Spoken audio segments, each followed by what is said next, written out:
Hi, I'm Becca Otis from Five Lines Pottery in Indianapolis, Indiana. And I'm Ryan Durbin from RD Ceramics, located in Southgate, Kentucky. And welcome to Wheel Talk.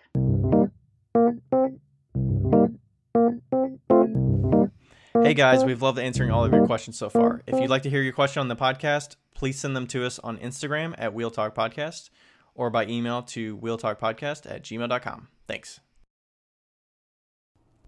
Boom. Boom! Ooh, you're probably going to scare somebody. Be like, holy shit. And can you imagine if this is the first time they've ever listened to us? Good luck. We're live. We're live. Oh, listen to that crackle. Wow. Ryan, what are you drinking? It's a Pivot, and it's a Fincastle hard cider. So I think it's just the Pivot Brewing Company in Lexington, Kentucky. I think it's just their traditional cider. I had to dig in the fridge for this one. I bet. Running low on the Angry Orchards. Yeah. So I am having a cocktail that is in remembrance of your birthday. In remembrance of my birthday. It's your birthday today. Happy birthday from all of us to you. Happy birthday so we can party too. Woo! I didn't know that's what you meant when you said you were going to sing happy birthday to me on the podcast. Well, I decided that a shorter birthday song would be better. You're just sparing everybody. Okay, I got it. Yeah, because like the regular happy birthday song is in like I don't even know who decided to sing that song, but it's like either you got to go real low or real high. I could sing a monotone happy birthday song, like happy birthday to you. Happy birthday to you. I mean, does anybody really get into it when you have to, you're obligated to sing it anyways? Absolutely not. Anyway, I made some sweet tea. Ooh. And I put some limoncello in it because that's the only lemony thing I have. So it's like a Arnold Palmer, but with pizzazz.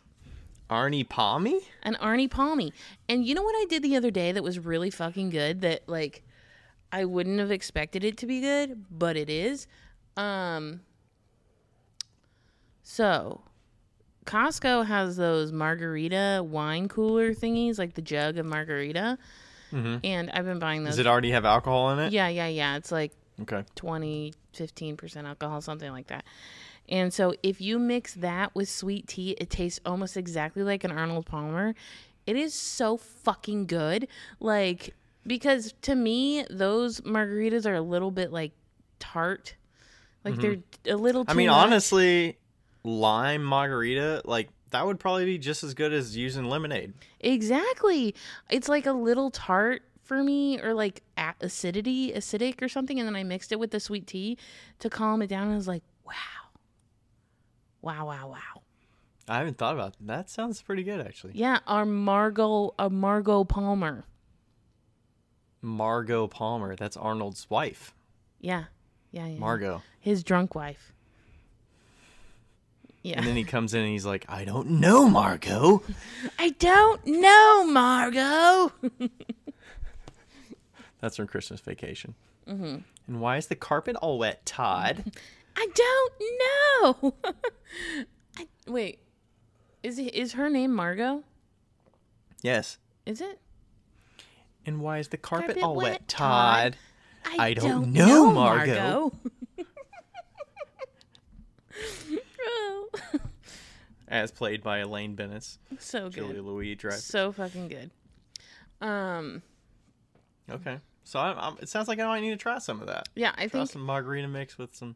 Maybe I'll bring it next weekend, and we can Okay. Yeah. Rachel's usually a Deep Eddy's lemonade kind of. She'll usually add that to sparkling water or something, or something like that, just to add a little something extra.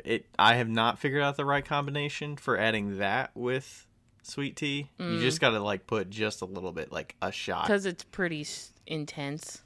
Yeah, and it's pretty tart. Yeah, for sure. Yeah.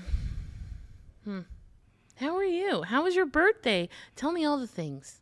You're It was 31. chill. 31. Yes. Wow. 31. We're the Rachel same normally age. has about a month, and she's always like, because her birthday's about a month before mine, and she's like, I'm a cougar for 1 month. And I'm like, why do you even say that? You're like 1 year older than me. That doesn't apply. We are the same age for 10 days. Yes. Coming up. Yours is coming up. Mine's coming up. Coming up. So, yeah, today was pretty chill. Work.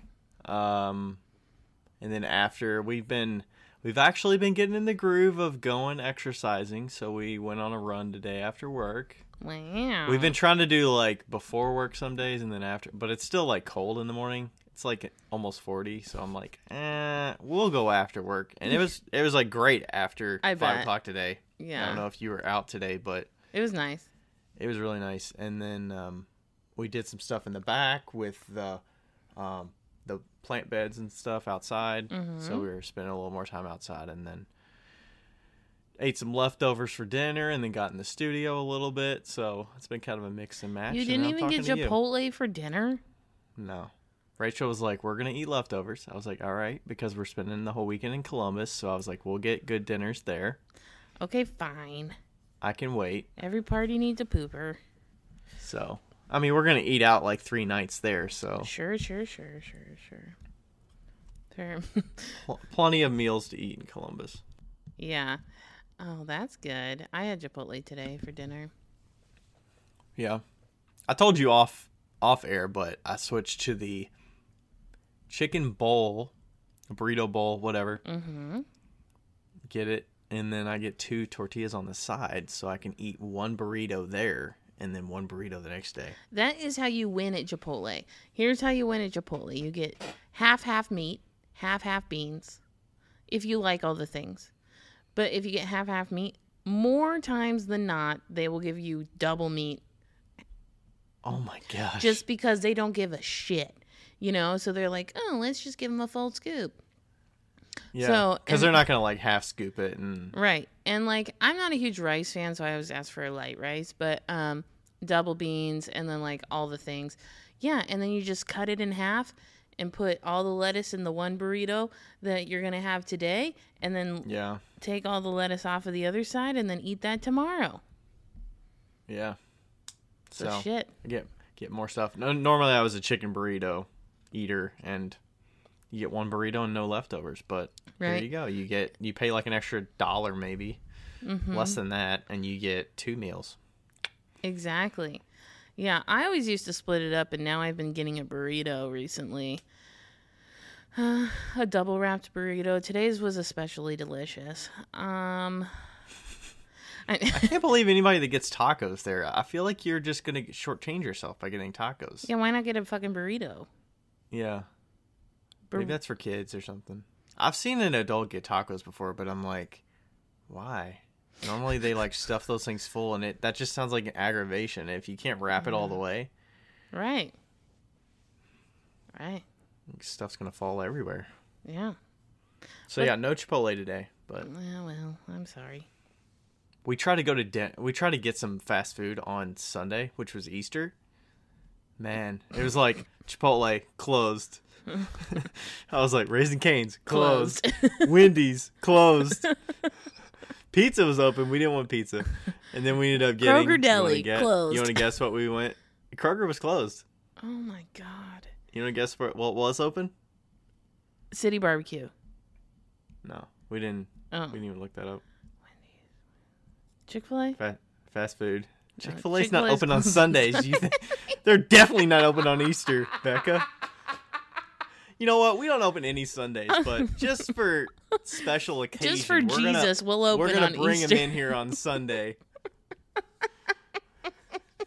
We're going to bring him in here on Easter Sunday. Come on in. Spread the light, man. Spread the light. Where did you go? McDonald's. McDonald's. Would you doubt it? McDonald's, of course McDonald's. McDonald's was hopping. There's about 4 or 5 people in that line. I order online, of course, with the app, and then I get the deal or whatever, and make it a little faster. But I haven't been through an actual Chipotle line in a fucking long time. I think the last time was with you guys. You mean line as in waiting inside and not ordering beforehand on the app? Yeah. Yeah. Because I always go and pick it up. You're so lucky you live right next to Chipotle. I kind of do too, but yeah. Oh, I felt like total shit this week, and I think that I am intolerant to yeast. Now, here's my deductions. I don't think that I'm necessarily intolerant to gluten, but I do think that I'm intolerant to yeast because I've been making a shit ton of bagels, trying to perfect them. And I've just felt like garbage, like so tired, like hungover in the mornings, like not drinking any alcohol and waking up and feeling like waking up with a headache, waking up and feeling how like many you're of dying. these bagels are you eating a day? Not when you're making many. them? Not many. That's the thing. But it's the only change. What's not many? Like 2? No, like 1, maybe. Okay. But it's the only change to my diet, like my food intake. And I can't think of anything else. And like I went to a friend's and I had some bread at her house too. We had like a lot more bread. And so I think that it's got to be yeast. Because I don't like typically during the, my life, I don't go out and buy bread. Like I don't. Bread is not. You're not a sandwich eater I'm not a sandwich eater. I'm not a bagel eater normally. I am like. Nothing that really involves yeast is in my diet. And so I'm like, maybe that is fucking it. Maybe that's it. Or at least attributing to it.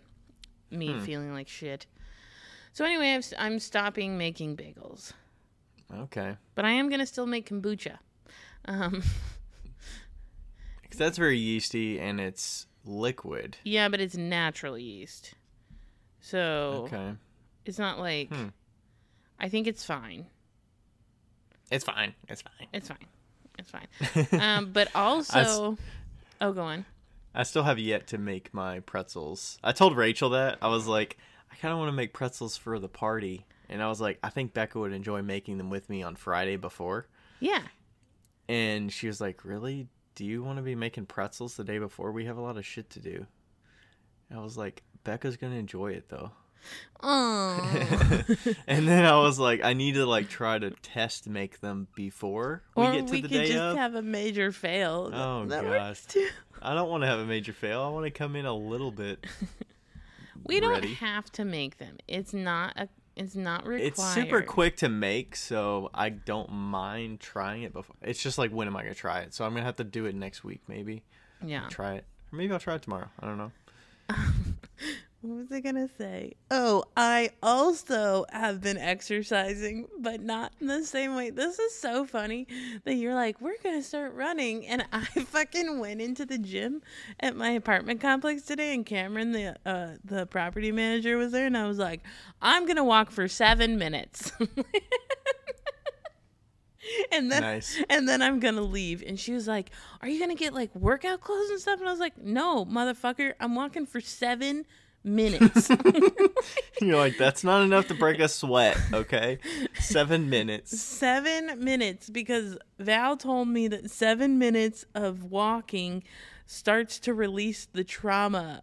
Like, I don't know exactly what happens, but there's something involving trauma. But then I was like, maybe if I walk 7 minutes in the morning, I like will be like, okay, mini walk, whatever, like feeling good, like a walk around the parking lot or something. There you go. And when it's like warmer, maybe that'll just like wake me up enough or something. I don't know. Yeah. We just go down the street. Like, we go up the street and then we go down the private street that's like, there's 10 houses on it. And there's like light poles along the way that are like equally spaced out. So we're gonna run 2 light poles and then walk. And then we're gonna walk 1 or walk 2, and then we're gonna run the next 2. So we just alternate. And that Bradley today, he's a wealth of knowledge, said that walking a mile is better than running 3. I guess. I don't know. I don't know the accuracy of that. It sounds like statement. the alternate would be what he would want to say. Walking 3 miles is better than running one. You would think. No, he said that walking like just for 30 minutes is like really, really good for you. Yeah. Which I can believe. that. I believe. Yeah, so. Yeah, getting up and out and about is definitely better than sitting. Yeah, for sure. So anyway, yeah. 7 minutes. All right. 7 minutes. I was going to do it just for 5 because I saw a video that was like, this guy walked for 5 minutes and he lost 100 pounds. Now, I don't know. My goal in life is not to lose 100 pounds. My goal in life is to enjoy my life. But I was like, 5 minutes? I could fucking do 5 minutes. And there's a gym in my apartment complex. If I even like went in and just like lifted a little dumbbell or whatever for 5 minutes, I could do that. Yeah. Yeah. I was thinking about making a funny reel with doing like workouts in the studio, because I've got my banding wheel that's basically a dumbbell. Oh my god, it's so heavy. It's like 50. It's probably like 15 pounds. So I was like, I've even done some in the studio. Like you do the like above arm like raises, like a shoulder workout, or like a curl or whatever. And I was gonna do like a funny reel with just showing like different workouts with the with the banding wheel, or like a bag of clay or something, and you're like squatting with it or whatever. Yeah, I used to do that with buckets of paint. Like, you know, when you're walking with buckets of paint, like lifting it up while you're walking. Oh, man, I used to be so fucking strong. Yeah, your, like, shoulders were probably ripped. Yeah, they still are pretty ripped, but I don't think that really goes away, especially when you throw a lot. But, yeah, I hauled a 5-gallon bucket of glaze up 2 flights of stairs. Oh, God, that's a bitch. Like 2 days ago, and I like got to the studio, and I was like... and I was just like... one bucket? Yeah. Or 2 buckets? One. Oh, my God, one. Oh, gosh. And I was like... Even one. You holding so it, funny, and like... Sarah was like, why did you do that? It's like, I don't know. It's so heavy. That's like carrying the bucket of cat litter, like, around... Because I gotta like walk it in and then walk it downstairs. Yeah, it's probably heavier than cat litter, but 5-gallon bucket of paint is about 50 pounds. Shit. Yeah, the bucket of cat litter is 35 pounds. But then, like, I could walk up the stairs with 50 pounds of clay, no problem. It's just that a bucket of clay is like so much. It's so much long. mass. Well, and you're supposed to hold it under the rim. You know, it's not like I'm holding it. Oh, you weren't holding it by a handle?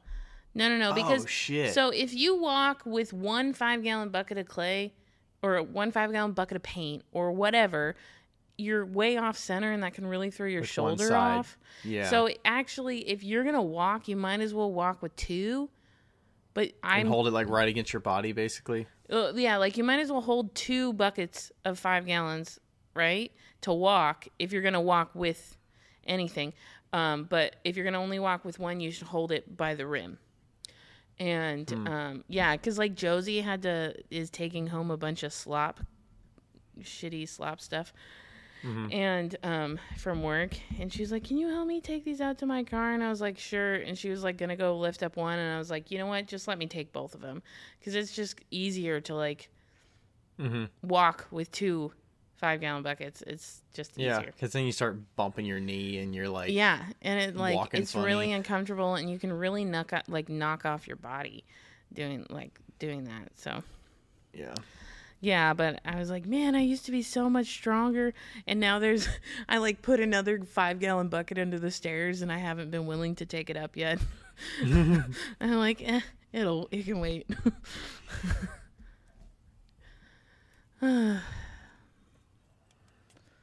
Yeah. All right, there was your exercise time for today. Oh, I have one more thing. All right, what do we got? Today, I've been listening to a lot of documentaries because you can listen to them rather than watch, usually. Honestly, a lot of the watching is just fluff anyways, right? Right. Like it's like watching a reenactment of a mystery show, you know? It's like, okay, that was nothing.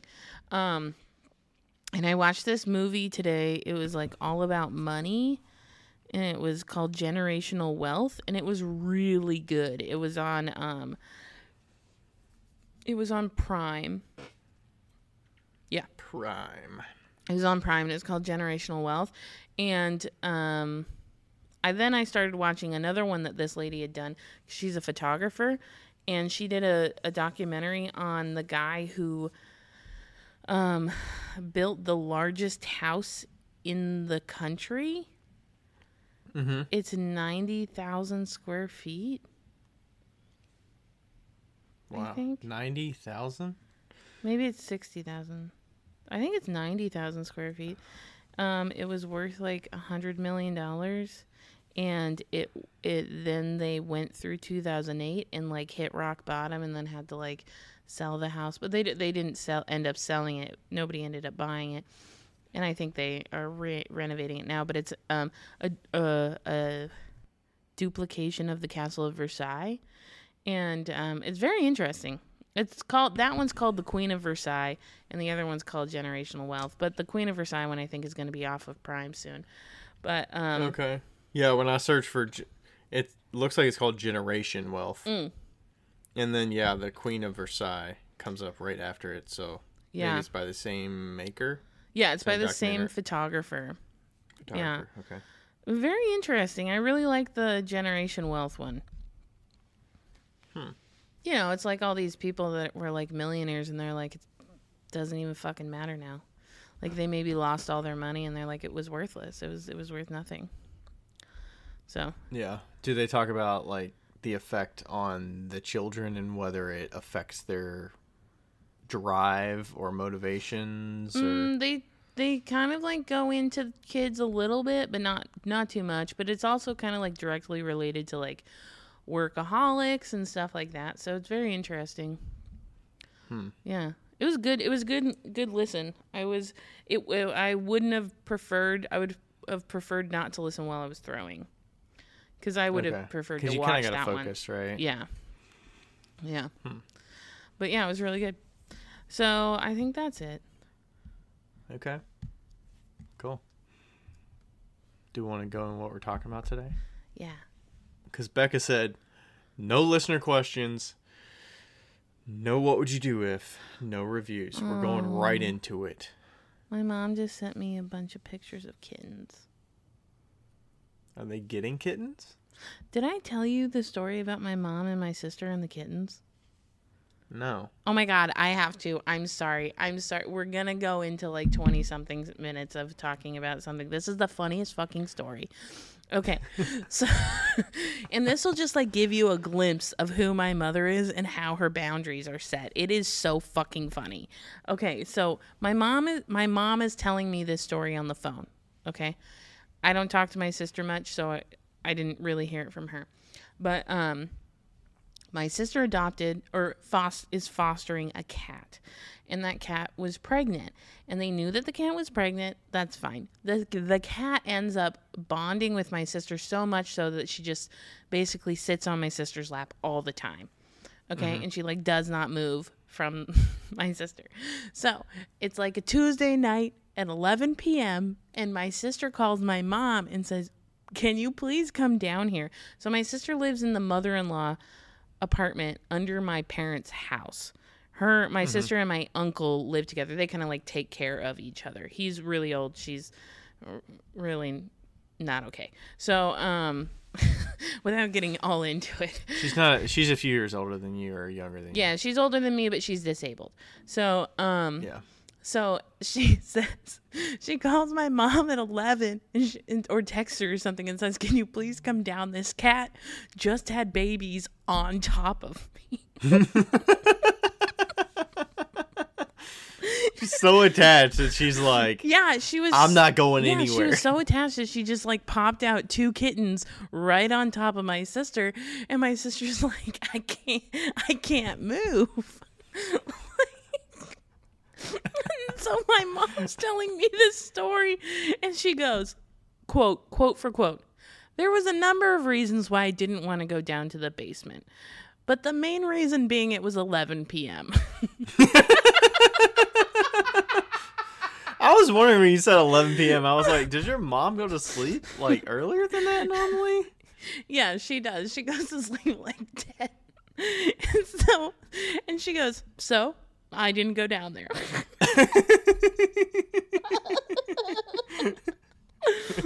So my mom's boundaries are fucking set permanently. Like she has no remorse when she's like, nah, I'm good. Obviously, your sister knew that the cat was pregnant, right? Yeah, she knew. But and what was fine, what was good was that I guess there was some person from the vet office that actually came out to my parents' house and helped her because my sister probably called and was like, holy fuck, this cat is... She did not say fuck, I can guarantee you that. But she was like, this cat is having babies on top of me. So this lady like came out. My mom's like, so I was at least nice and I turned the lights on for her.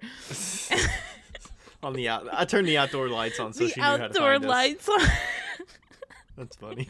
So anyway, she had 2 kittens on top of my sister, and then they like got her off and like, got all the kittens taken care of, and then the mom ended up having 4 more, so they have 6 kittens. Okay, I was gonna say, how far into this ordeal was this? So 2 out of 6 is what you said? Yeah, okay. 2 out of 6. Dang. So the vet person got there before the other 4 were born? Yeah. So damn. That's good. Yeah, wow. Which is weird because my parents live out in the middle of bumfuck nowhere. Like, yeah, I was like, how long does it normally take for cats to birth kittens? I don't know, but yeah. So, so anyway, that's my funny story of the month. I wonder if there's something like maternal of like, hey, the cat kind of knows it's getting close to birthing, so it's like more attached to the person it's most close to, that it's like, I'm going to stay close to you. I don't know. She was a feral cat, so sometimes feral cats just like hold on to a human, But, yeah, Isaac Shoe's cat had kittens and he refuses to post them on Instagram, and I am pissed. But I did get some pictures today. Okay. I'm not really pissed. A little pissed. Are they a lot of black and white cats like Mittens? There's one all black one. Because Mittens is black and white, right? She's not, I think, right? Yeah, so, oh my god, they are so goddamn cute. I want to say there's 3 that are all black with like tiger stripes on them. Like they're black tiger stripes kind of. Mm-hmm. And then one that's tiger striped gray with a little white nose. And then one that's like white with the tiger stripes. She's so cute. They're so cute. And then Mittens looks like a little bitch because she is. But Isaac was like, she's a protective bitch.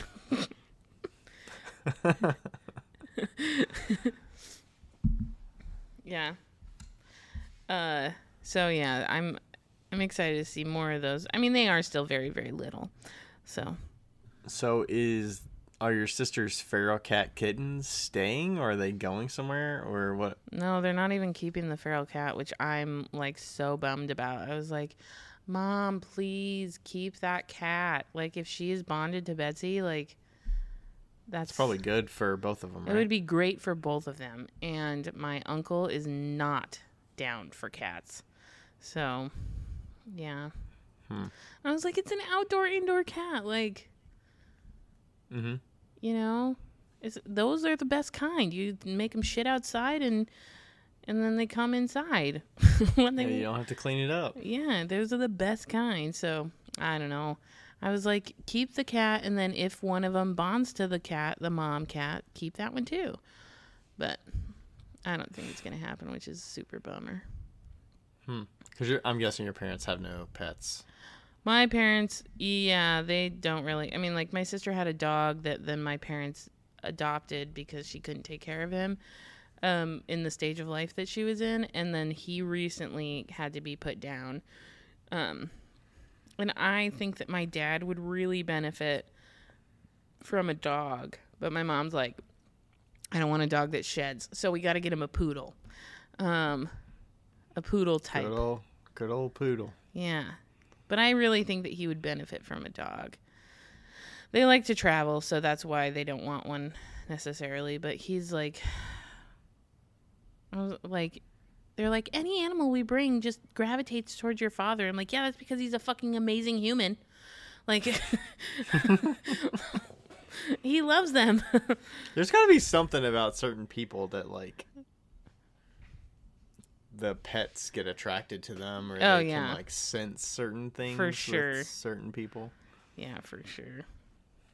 Anyway, we should move on now that it's been 30 minutes. But I hope you all got a laugh about out of who my mother is. Don't call her after 10 o'clock. Nope. No. No. Don't expect her to do a goddamn thing. She'll turn the lights on outside for you, but that's about it.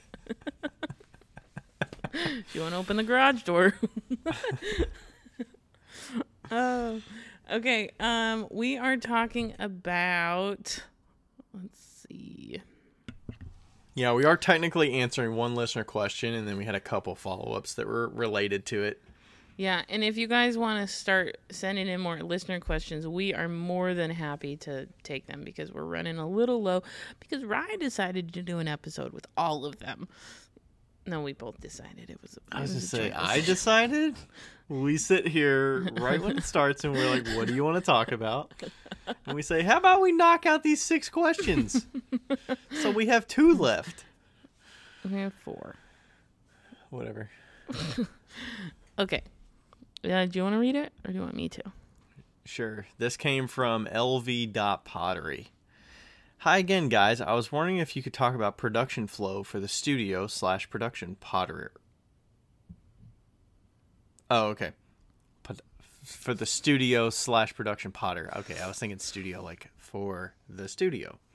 Okay. Do you set specific quotas for weeks or months or follow a schedule to keep yourself organized?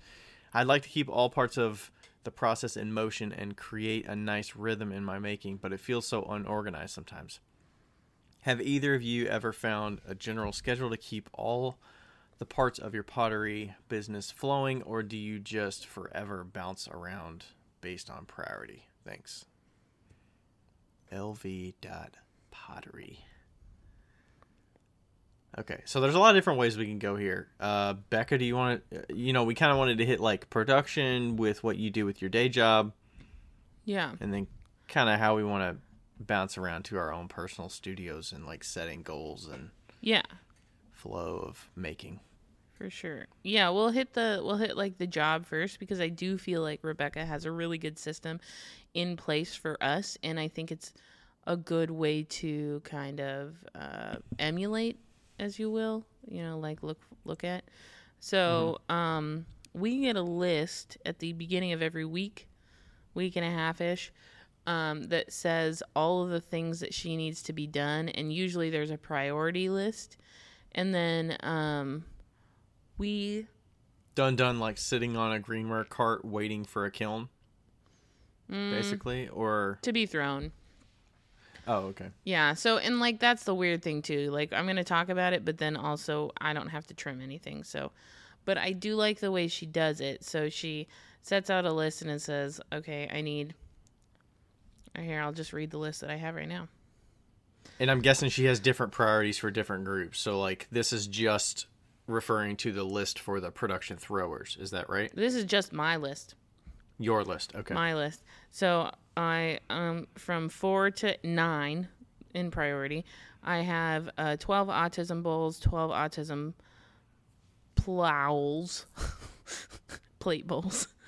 I was like, what? Yeah, we're making some bowls that are heavy for some autistic children that that they can eat on the couch with instead of eating at the table because there's they're pretty severely autistic, so they just want them to be able to eat. So, and then 24 Becca bowls with a spout, 100 small tumblers, 24 dinner plates, 24 salad plates. Okay, so she has all of those, and then I can kind of like prioritize my time the way that I want to do it. And I think that that's a good way to, and we've kind of talked about this, but kind of like setting up a whole list of all the things you want to get done. And then for the week? That was just 1 week is what that was, right? Yeah, for the week. And then just kind of like I'll go in and be like, okay, this is what I want to do today. I think I want to do those tomorrow, and then those I want to do on Friday, you know? So that's been really helpful for me, and I go in at the same time every day, and I try to leave at the same time every day. So being consistent in my time has been really important and really helpful. I go in at 1, I eat lunch until 2, and then I work from 2 to 6. So, and then sometimes I'll work till 7 if I'm, a little bit over time. But, yeah. And so that's been like really helpful. And I go in and do my morning, like in the morning, I go into my regular studio and finish all the stuff there. But we'll get into that later. Okay. And then she does different. Is it a little? It's probably a little different because what is the scope of what you do? You only throw. You don't do any trimming anymore. Yeah. You're not clay prepping or anything like that. I don't pug the clay, but I do weigh out my own clay, and but I don't trim. So the trimmers just take whatever's driest, Okay. Yeah, and so going from that, I think that I don't know. Do you have a system for you don't really trim, but do you have a system that is kind of like the same thing every week, or do you do something different every week? I really just balance it out looking at what I have available on my shelves I'm definitely a stocking up a bisqueware kind of person. Yeah. I'm not a make it to completion, and when it's to completion, then I call that piece done. Mm-hmm. As long as I have bisqueware, that's what's really important to me, because that takes out 2 weeks of the schedule, right? Of work you have to do, or a week of work that, you could turn a piece around in less than a week, like half a week. Yeah. Just to glaze it, put it in a kiln, and fill an entire kiln in a couple days. And get the kiln turned around. So bisqueware is important to me. I guess my big goal for the year is kind of guiding it at a monthly basis. So my big goal for the year is 5,500 pieces for 2022. Yeah. And then from there, I just scale it down and say, okay, that's an average of 400 and some odd per month. Mm-hmm. I don't really go down to the week level and say okay, this week I need to throw 100 and this week I need to throw 100. Mm-hmm. I really just do it as long as I'm balancing it out with, I know I always need to throw some shot glasses. So pretty much every week and a half or 2 weeks, I need to throw 60 shot glasses or something like that. Yeah. Just to keep those in the mix. And I know if I keep throwing shot glasses and I keep throwing spoon rests, those are definitely a demand item for me that I need to keep in the mix every month. If I take a whole month off and not throwing any shot glasses or spoon rests, I'm probably going to be cutting it close. Mm-hmm. It's going to be harder to get to that goal for the year if I'm not throwing those really cheap, really fast items.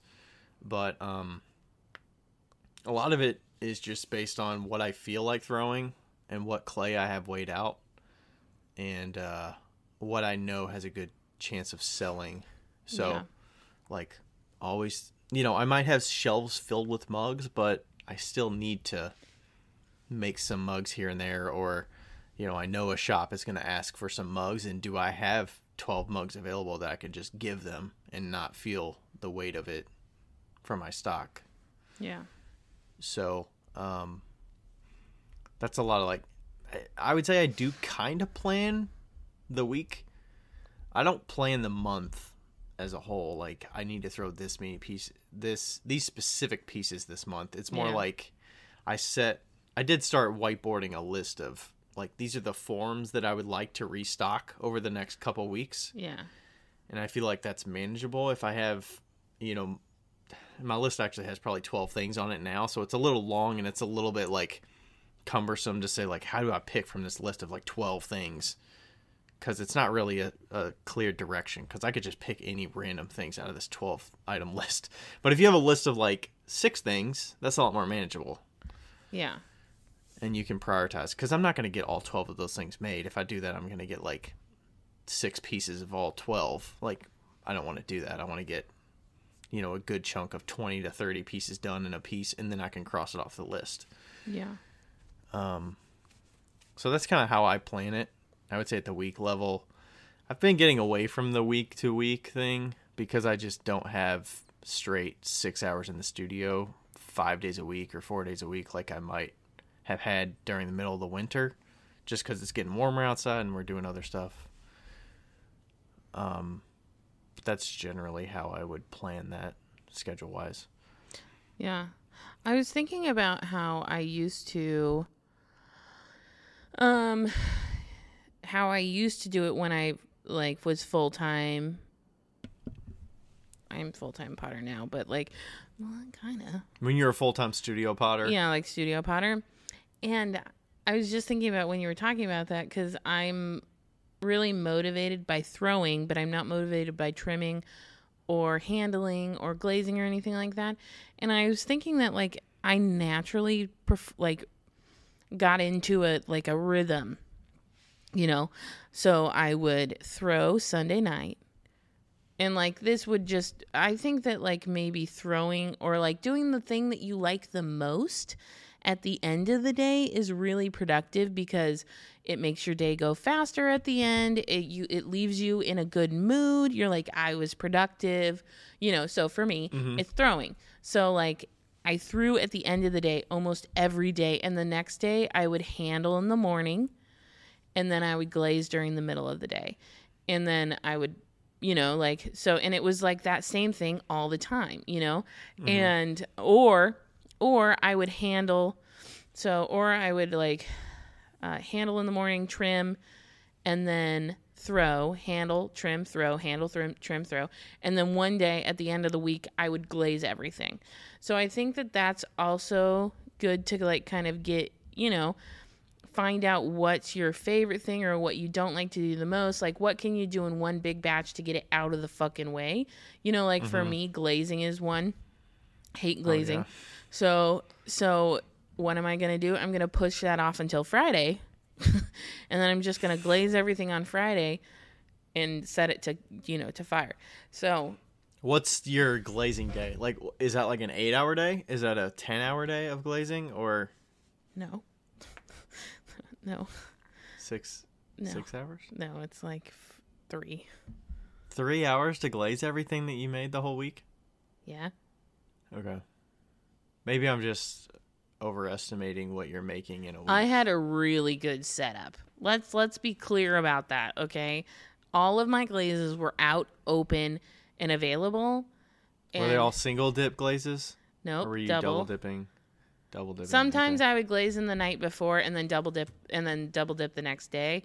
But I had a really good, efficient setup. So it went fast, you know?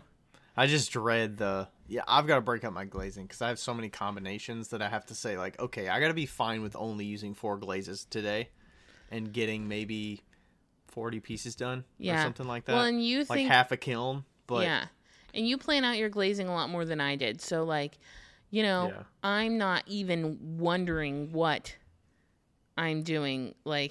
I'm dipping 10 mugs in red, and then I'm randomly choosing all the things that go on top. It's not not oh yes, I need to do this combination 7 times. It was let's see how many fucking combinations I can get done. It's doesn't fucking matter. So yeah, towards the end at least. Are you a stir a bucket up, use one color at a time, or are you a take the lids off and just go at it? I'm a stir a bucket up, dip 10, let them dry, stir a bucket up, dip 10, let them dry, stir a bucket up, dip 10, let them dry, stir a bucket up, dip 10, let them dry. Then stir all the buckets up, dip all 10 that were in that same color. Yeah. And then dip all 10 that were in the other color. Mm-hmm. Yeah. Okay. So that second round, you're kind of rapid fire. Yeah. Just getting them done really quickly. Okay. Yeah. Yeah. I'm like a stir one bucket up. Use every single piece that I can do with that bucket with a base color. If I have, 3 different color combos that use that base color, I try to organize it so that I don't have to remix the same glaze in that same session. Yeah. Yeah. Well, and I had also it should be noted that, I have toilet brushes in most of my buckets. So I would stir all of them up with the drill all at one time, and then I just kind of like whip it so that the water was off the top. So just a quick second stir. Yeah. You probably had a lot more space too, of like spreading out and having. Yeah. I've got to like finagle the shelves, like having shelves on top of kilns and on top of buckets. Your entire studio, it's tight. Your entire studio was my fucking glaze area. Like, like my glaze room was like 20 by 12. Yeah, so you probably had an entire table of just where you could put pots. Yeah, I mean, I would put my pots on, I just put it on my cart that I always use, but then I transfer them all to shelves.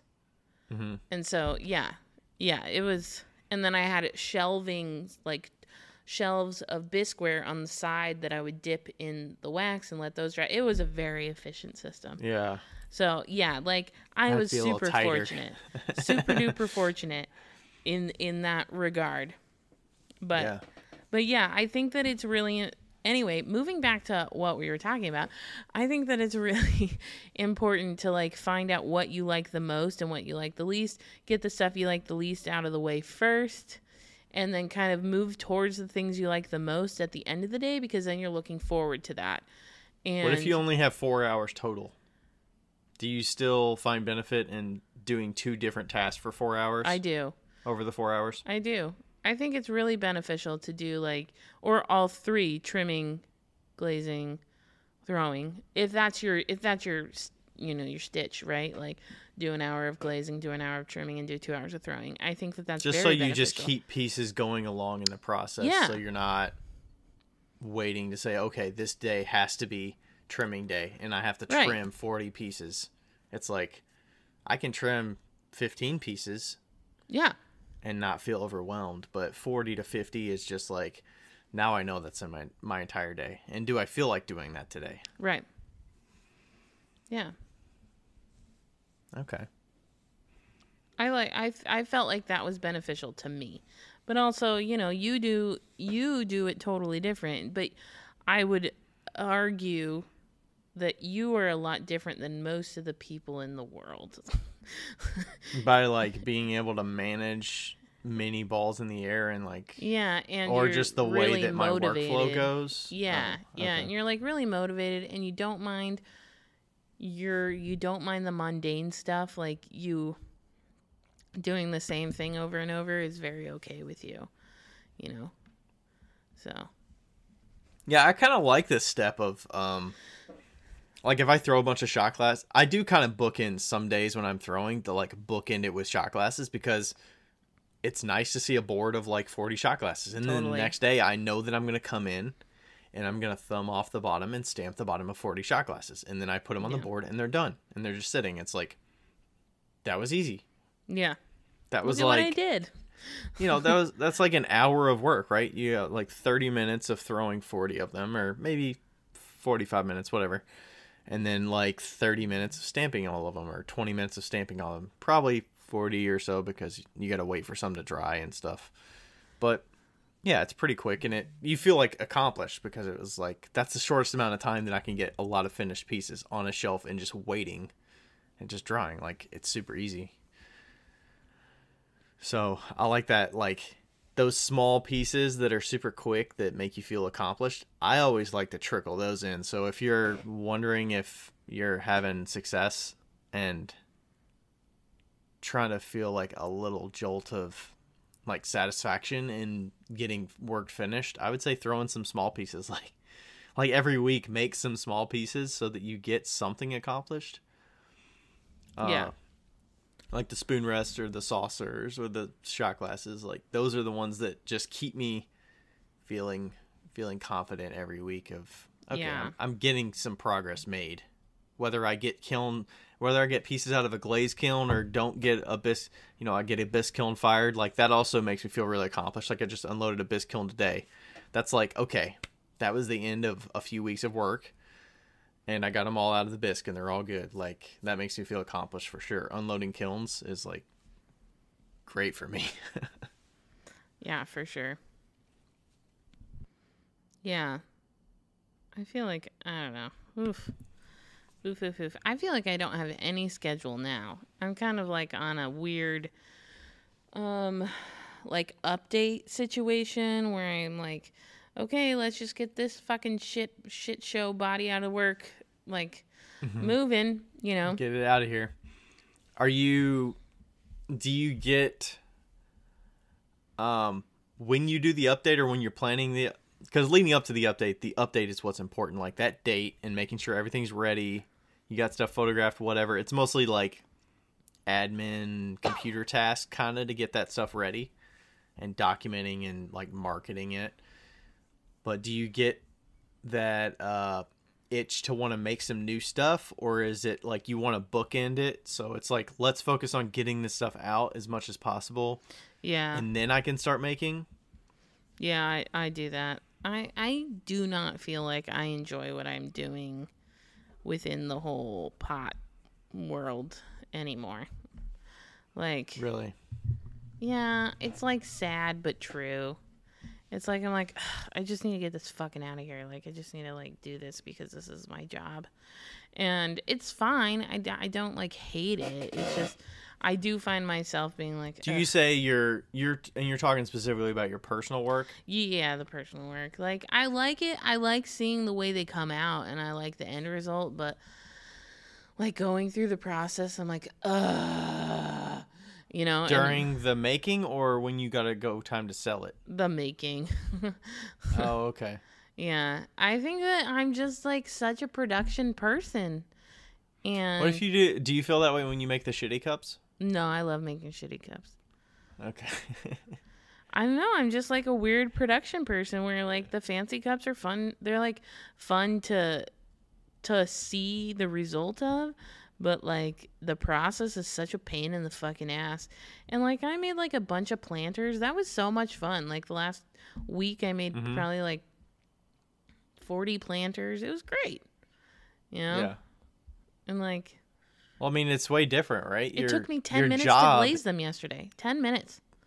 10 minutes to glaze 40 of them? Like, that's super quick, yeah. Just like dip them and go. Like, that's it, you know?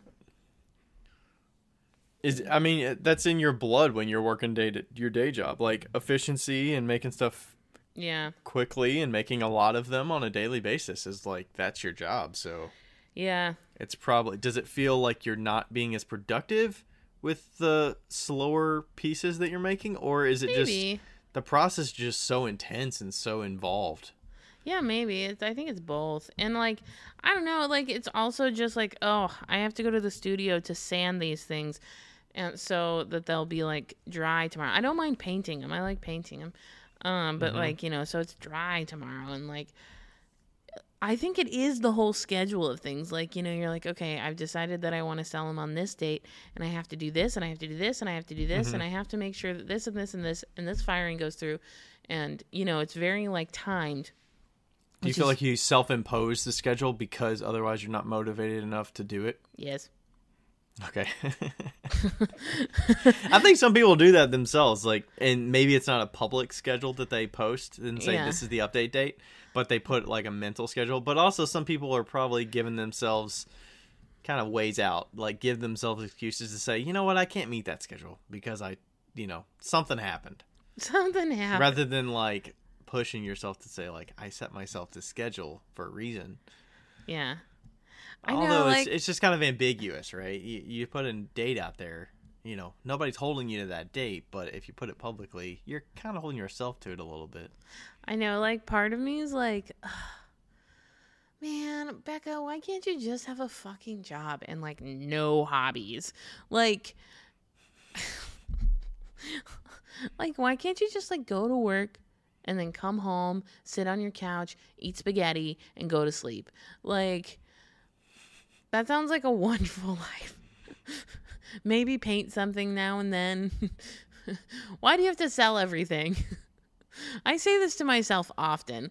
And then I'm like, maybe I should just give up pottery. And then I'm like, oh, but if I give up pottery, I'm fuck out of luck if I lose my job in some way. not that I would lose my job, but like if I decide to leave or whatever, then what do I do? Yeah. Oh, maybe I could cut hair. Oh, but you have carpal tunnel. You can't do that. Like, oh, maybe I'll just get a fucking job at like, I don't know, Best Buy. I'm like, probably not Best Buy. They're going out of business. But like Best Buy. Lowe's. yeah, like Lowe's or something, or like Sherwin-Williams again. You know, like, I don't know. Oof, no good. Is it because you need the extra money, or the extra money is driving you to meet your other goals? I think that I've set these goals that I really don't even need, and I feel like I have to hit them. Yeah, I don't need the money. I mean, like, I make enough money to live, you know, and I'm a little bit paycheck to paycheck right now, but like, also, so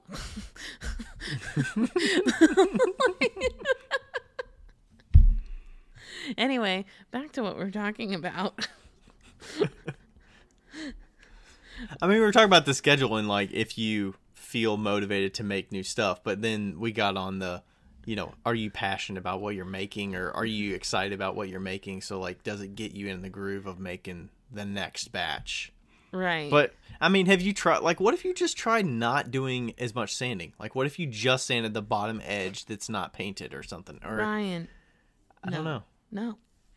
No. There's something fucking magical about the cups and how they turn out, and they're great. Okay. And so you're like, you're just venting about the process. Because I it's think like, I am. I put myself into this, but I know that it's worth it in the end. It is worth it in the end. I will say that this last update made me kind of sad because it was my favorite update so far, and it's been the least selling. And all the things that have sold were all the stuff that I had in my last update. Like the polka dotties. Because they were discounted? No, well, I mean, yeah, the discounted ones sold, but like I did some more like polka dots on the new stuff, and those all sold, and I was like, oh, nobody likes my style, which I already knew, but like, I mean, when you were over the place a little bit, like the bowls and stuff. yeah, I was thinking you were gonna do, like, would you make some new bowl? Like, you're not sworn off bowls now, right? Would you try bowls, but just in a different style? yeah, That you know has a better chance of selling. yeah, but I don't know why people don't like my style. Like, why? It could have just been a timing thing. I mean, I told you personally, I was iffy on the color contrasts and the. I know combos. you don't like it, and that's what I don't understand is because I fucking love them, and like even Isaac was like, they're not my favorite, they're not my least favorite, but they're not my favorite, and I was like, why the fuck is that? Why are they your favorite? Maybe that's what you need to explain. I think more it's to people. because there's so much color. That's why they're my favorite. Like the whole, like it's completely covered in color. Yeah. And like the color combos to me, like the pinks and the blues and the yellows and the blacks and like those like bold, stark, contrasting colors are my favorite. And yeah. This was not supposed to be about me venting. Okay. But we're talking about schedules and like what's motivating you to keep a schedule. Like that has to do with what keeps you on a schedule. Like if you're not motivated to do anything and to keep going after an update, you know, how do you set yourself up for that? Yeah, I don't know. For quotas or, you know. Does it help to... Okay, this might spark a good discussion. Does keeping in the mix of like making things that have a demand, that you know have a demand in your work, is that something that you should definitely factor into like your schedule? Yes. Like keeping a flow of always make something that's going to be in demand that you're going to want to, that you know will sell. Because, I mean, if you make stuff for a month and it's all just fun stuff that, you make a bunch of big stuff, maybe a bunch of pictures or fancy things that, and I'm not trying to put this back to you, but if you spend a month making things that you're not sure if they're going to sell or not, and then, you know, you have customers that are like asking you, when are you going to put more mugs up? But it's like, I'm only making planters this month. Right. Yeah. And you know. I'm actually, by the way, I'm actually very happy that they didn't all sell because I do have a show on Friday and I'm really excited to take them to the show on Friday and see how people think about them in person. So I'm not upset that they didn't sell. I'm just like, I just know You're just that a little bummed. no, it's just that I know that nobody likes my style and it makes me sad. And so, like, the style that I love, nobody loves. And it makes me sad, but I also know this because I'm a fucking weirdo. And, like, I know this. I mean, part of making the world go round is that you have something sellable so that you can pay your, that's what keeps the money flowing so you can keep making the thing, right? So, yeah. So it's like finding that balance between what you like and what somebody else likes that can buy it and stuff. Yeah. Yeah. People really like the last ones and they really like the geometric ones, so I should probably do more of those. Yeah, for sure. I think that it was kind of like making sure to like mix in some things that will sell. Yeah. Is kind of what that sparked up. Yeah. It's funny because this person's like, I feel so unorganized sometimes. I remember always feeling completely unorganized when I was doing pottery, like in my basement. But it always like ended up fine. But I was always like, God, I feel like a fucking space cadet. What do you think makes it unorganized? Is it that there's just so many moving parts? There's so many things that you could make that it just stifles you to say, I just don't know what to commit to making. Yeah, and I do feel like back in the day, I had so many fucking things that I made. Like, sponge holders, mugs, pour-overs, pinch pots, like hand-built stuff, different mugs, like 5 different mug shapes, And like that, once I simplified my process or my items, I suppose, like once I was making one mug, one bowl, like once I simplified it to that, it was definitely a lot easier to keep track of. And I feel like you're kind of in that position where you have. I just think of that back in the day when I just used one clay body, how nice that was. Oh, right. But also it's like my other clay body, the speckled clay body, opens up to a different customer base because it's got that speckled, it's got that earthy, it's got that like kind of like hip sort of, I don't know, like there's a demand for some of that, and it's like some people just gravitate to that, and that's all they like about my stuff, and it's like that's all right because I don't mind making it. But yeah, the exponential like growth of what I need to make, it's like, okay, now I need to make straight sided mugs in this clay and then I need to do some with some glass in it, and some bottles with glass, some bottles without glass, some bottles that are carved. It's like, there's just a lot. It's like I was I feel like I would be bored though if I only made like 3 different, not just forms, but like 3 different styles or like one style. Like I only focused on like basic bitch style. Yeah. And made no carved things or added no glass, anything simple that's like, it just adds a little different interest that people like look twice and like, how did you get that? Or like, what is that? Yeah. Oh my God. Okay. Could you make like a mug that's like a volcano shape ish? Okay. Work with me here. Maybe like a traveler's mug shape where it was like a volcano and then straight up, and then carve the volcano, but carve it like a maze, and then put glass at the top of the maze. And so like when the glass melts, it has to go down the maze. Are you trying to ask me for a commission right now? No, I'm trying to ask you to do this so that we can see what happens. So, sgraffito, or not even sgraffito, just carving a raw mug? Or whatever. And then put little... I don't think the glass is going to move that far, though. The glass doesn't move, but like the vertical surface. So, like, if you add zigzags and stuff, it's going to hit the zig, and then it's going to slow down, and then it's going to slow down the more it moves. Why is science like that? Unless you used a really big piece of glass, but I would say if you use too big of a piece of glass, it's going to run down, and then it's going to hit that zig, and it's going to overflow it, and then it's going to go down. Yeah. Okay, moving on. So yeah, I was glazing all these planters, And I was like, I asked Marion, oh my fucking goodness. So we got this. I am so sorry that I'm all over the place today. I've had a really bad headache today, but also, I don't know why. Anyway, I got this mystery glaze from Rebecca, like the bucket filled up. And so they gave it to me and I was like, hey, could you do a test of it first? It's magnanimous. It is beautimous beyond all belief. It is. What color is it? It's a dark gray green. So it's kind of like your t-shirt right now, but like. Mine's like an army green. Yeah. So put more gray in it and it's that color. And it's shiny. So it's the same gray that Gravesco has. Gravesco has a matte gray. And I don't think she has any around here. So she has a matte gray. It's the matte gray, but it's shiny. And it is beautiful. Beautiful. And I was like, Merritt, can I just dip all of these planters in this? And she's like, Becca, no. You have to choose some different colors. And You I'm have like, to mix it. That risk would just like, I'd be like, no way. I have 40. I can do like, if I'm really happy with it and like I think people are going to like it, I'll do like maybe 10. But I'm not going to do 40. I know. I did about 10 in that gray, and then I did a bunch in white.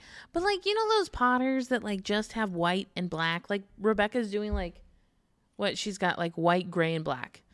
And that must be so simple. It is so simple, and like people just eat that shit up, and we just try so hard to make our life so goddamn complicated, and like, yeah. Why do I need like 15 glaze combinations? Like, why can't I just pick like 2 combos? But I would just think of like a customer walking by at a show, and they see my booth, and they're like, okay, they only have these 2 combos. If they don't match what I have in my house, I'm just gonna keep walking. Yeah. So. Yeah, it's so crazy. Like, we make our lives so goddamn complicated, and then, but also, like, we kind of need to, but at the same time, like, you know, we'd have a really fucking easy-ass schedule if all we had was white, gray, and black. Like, and imagine if you only made, like, planters. Or oh my planters God. and mugs. Like, how easy would that be? Planters, mugs, and, like, cups. Like, that's it. Planters, mugs, and cups. Man.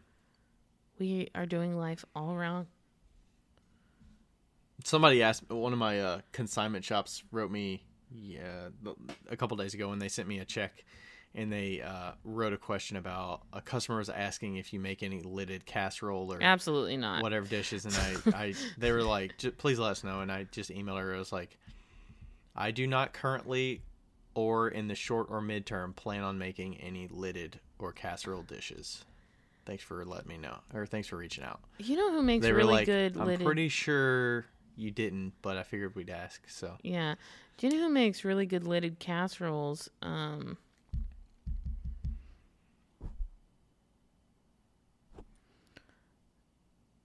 shit! What's his name? Is it an Instagram person? Yeah. No, Facebook. Clay Buddies. I want to say it's Paul.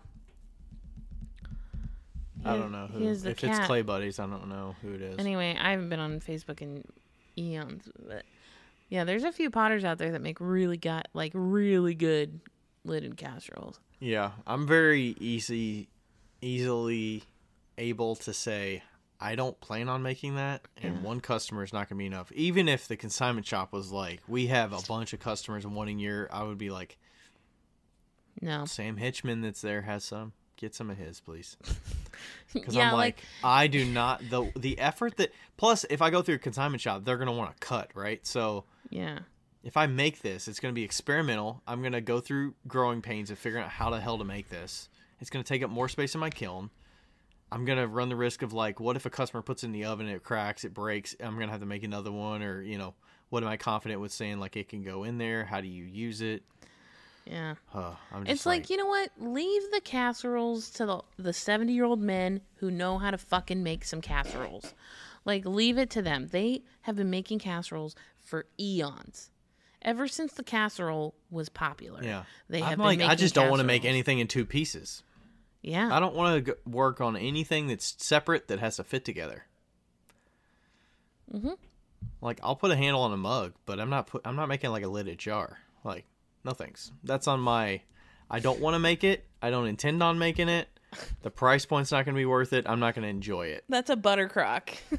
So I'm. No, thank you. Thanks, but no. Thank you. Next. I mean, it's hard enough for me to make like a pitcher, like a large mug. Like, I'm not making like I barely make 4-pound pitchers. I know they sell.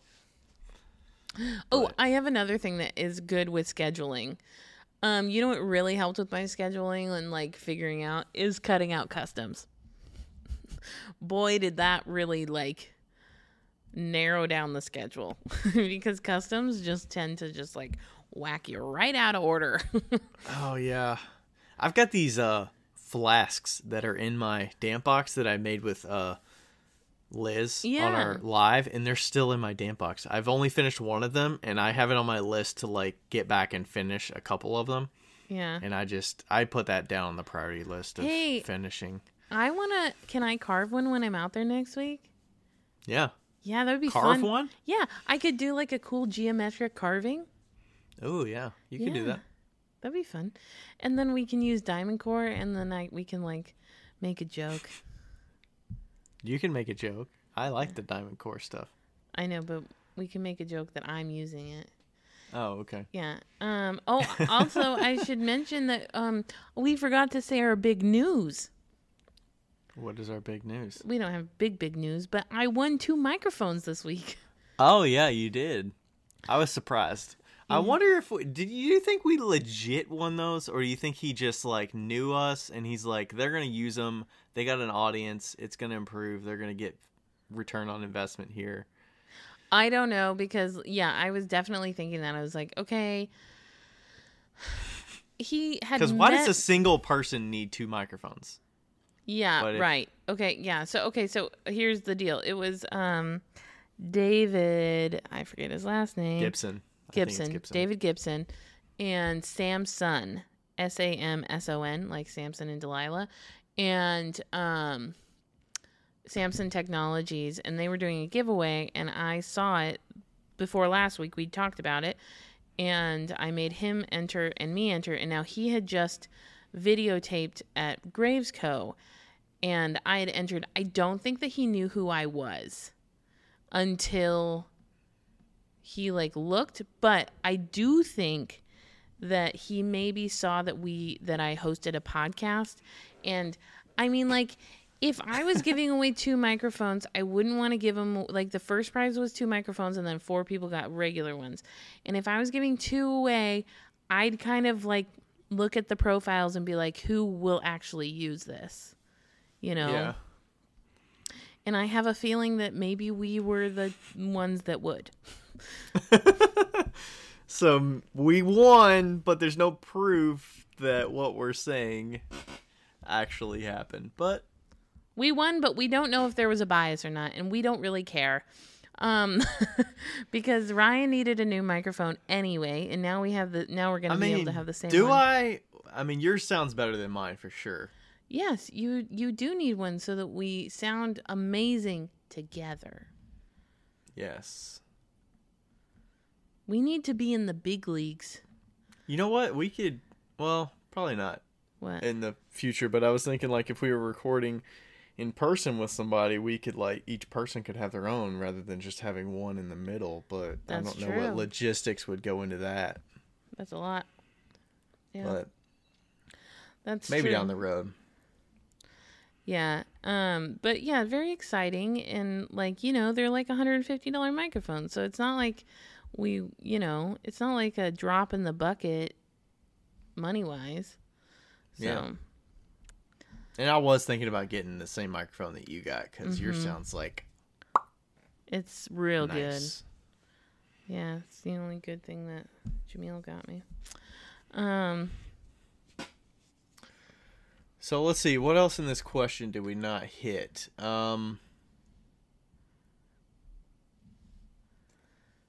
What about we kind of talked a little bit about the priorities, but I definitely prioritize there's a lot of mixing up things I'm making based on what I feel like making. That's probably why I make so many different things, because I just don't want to get stuck with, okay, I only make shot glasses, I only make mugs, I only make planters.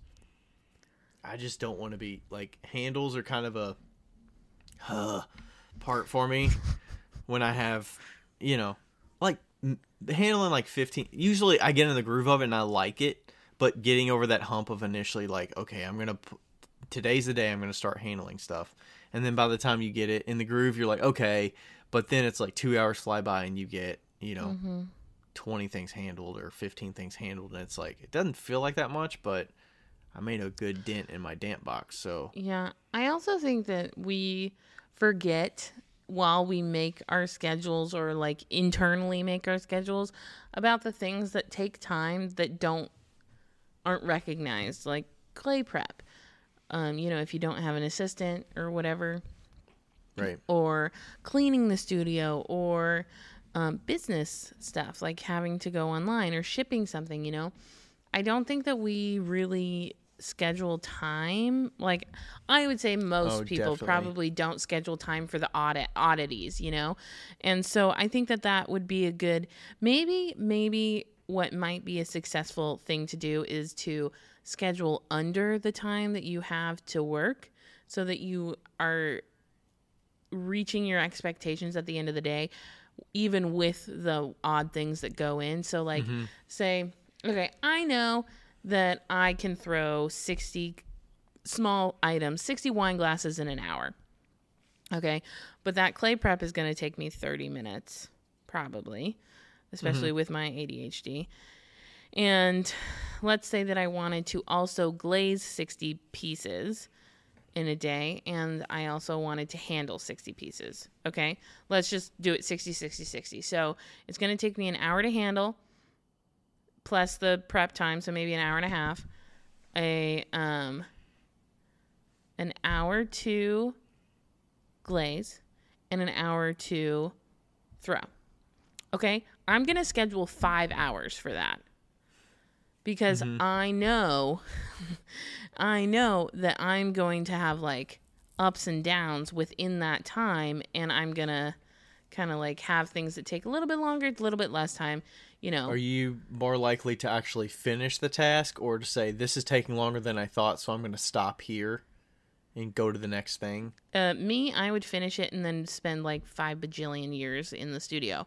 But I think that that's why maybe scheduling out the time longer to meet your time constraints, and like... And would you personally do that as trim, glaze, throw? Because you said you wanted to end your night throwing because you like doing that the most. So yeah, trim, glaze, throw. Okay. Or handle, glaze, throw, or whatever.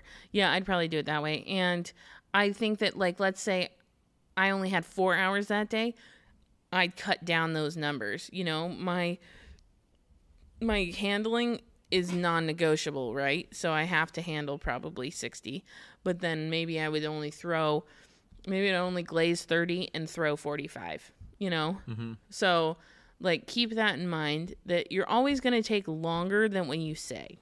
You're like, yeah, I can throw 60 cups in an hour, but does that mean it's going to take me an hour to do it? No, it's going to take me an hour and a half. Right. And because you got the prep before, the cleanup after. Yeah, be realistic about that. I rarely throw. If I only have an hour to do something, I'm not going to throw. At the end of the night, if I handle a bunch of stuff and I'm like, okay, it's 11 o'clock. Am I going to throw something for an hour if I haven't thrown it all tonight? I'm not going to throw. I'm probably going to like go to my damp box and maybe knock out a few carved pieces because they've been sitting in there forever and I need to get to them eventually. Carving like 4 pieces in an hour is, that little bit of a bump is going to help my damp box situation, as well as just make me feel like, okay, I'm good. Like, I should have done those anyways. So I would be overwhelmed if all I had to do was, okay, I have 6 hours. All I'm going to do is carve for 6 hours. I know my hand can't take it. My like back and neck and stuff can't take just carving for 6 hours. So it's like, I got to like trickle that stuff in over time. Yeah. For sure. Yeah, I rarely would do 3 things in a night. Of course, I only have the evening, so right. I mean, like, I think that this generally goes towards like full time. Mm-hmm. Do we look up their stuff and see We did not. how they're It's LV pottery, right? LV dot pottery?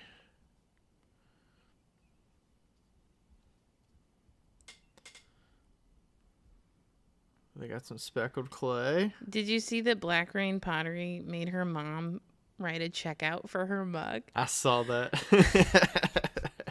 I was like, I literally commented, I was like, yes, bitch. And she was like, it made me think of you. Hey, I see she's making some spoon rests. Nice. Mixing in some spoon rests in there. I like that. Yeah, so she's making production stuff. She's making a lot of mugs, a lot of bowls, spoon rests. Oh, shit. I lost it. Is it LVL pottery? LV dot pottery. Well, shit. LV. She's got some oil bottles in there. She's got some cool glazes. Oh, nice. The whole 3 lines down. Those are cool. I like the little geometric stuff. Oh, nice. Nice. Yeah. So yeah, I'm not sure if she's full-time, but what I would say, just looking at your stuff, is that it looks like you have a lot of different shapes. I think you could simplify them. It looks like you're as in if you're making bottles, like they are a bunch of different shapes of bottles, or just overall like the mugs, bottles, mugs, yeah, bowls. And like the mugs, there's a lot of different shapes of mugs, so it looks like, you know. Wow, I really like that bowl. But I mean, like, your stuff looks great. It's very cohesive. Cool. Cool beans.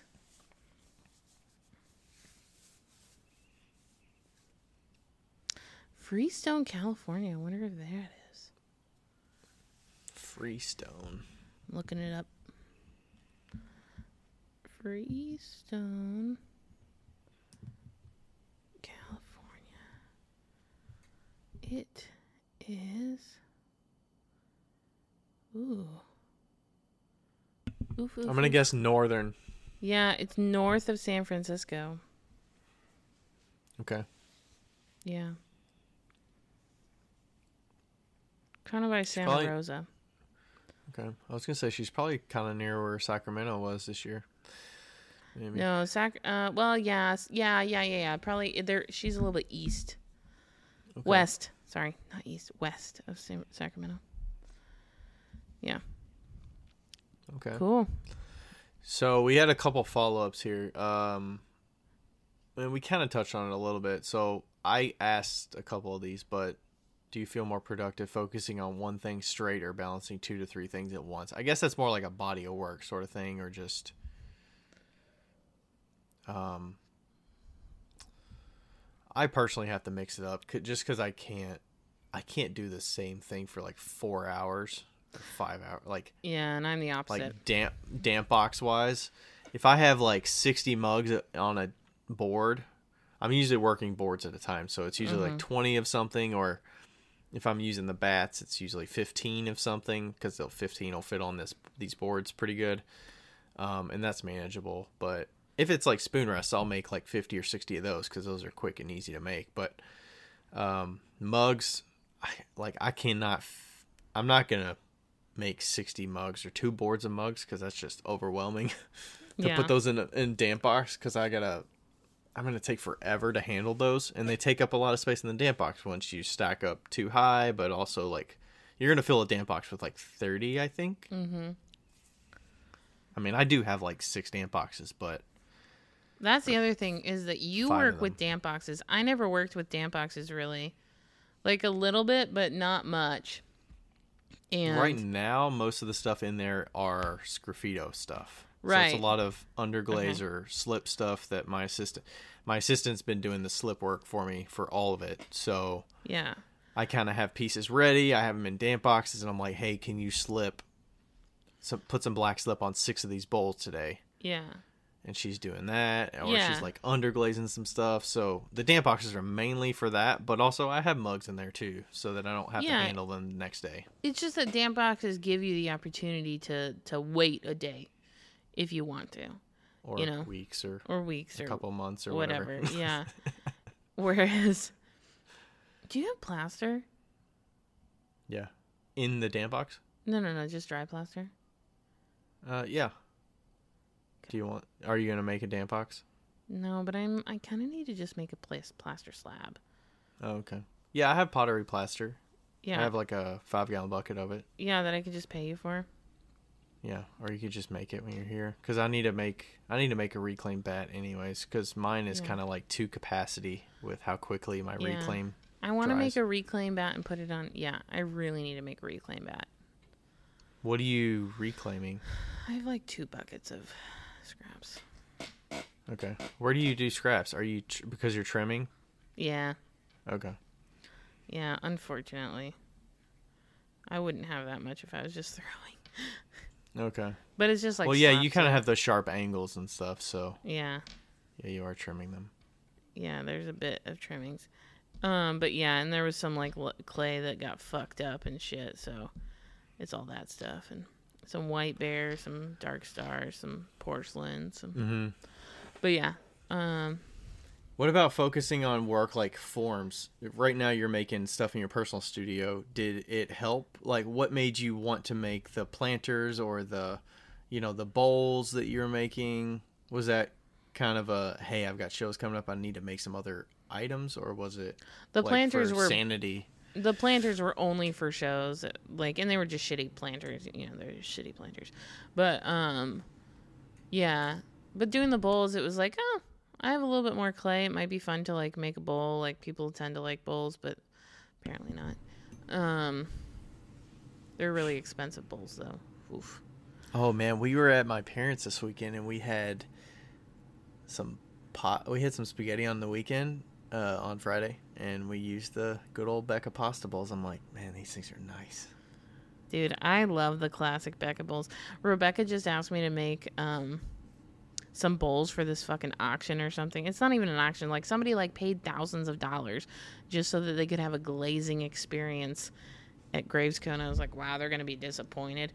So they just need bisqueware to glaze? Yeah. So I'm making 24 small plates, 24 medium plate or large plates, and then I'm making like 24 bowls.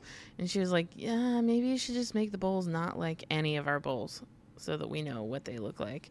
I don't even know what your bowls look like. Gravesco bowls.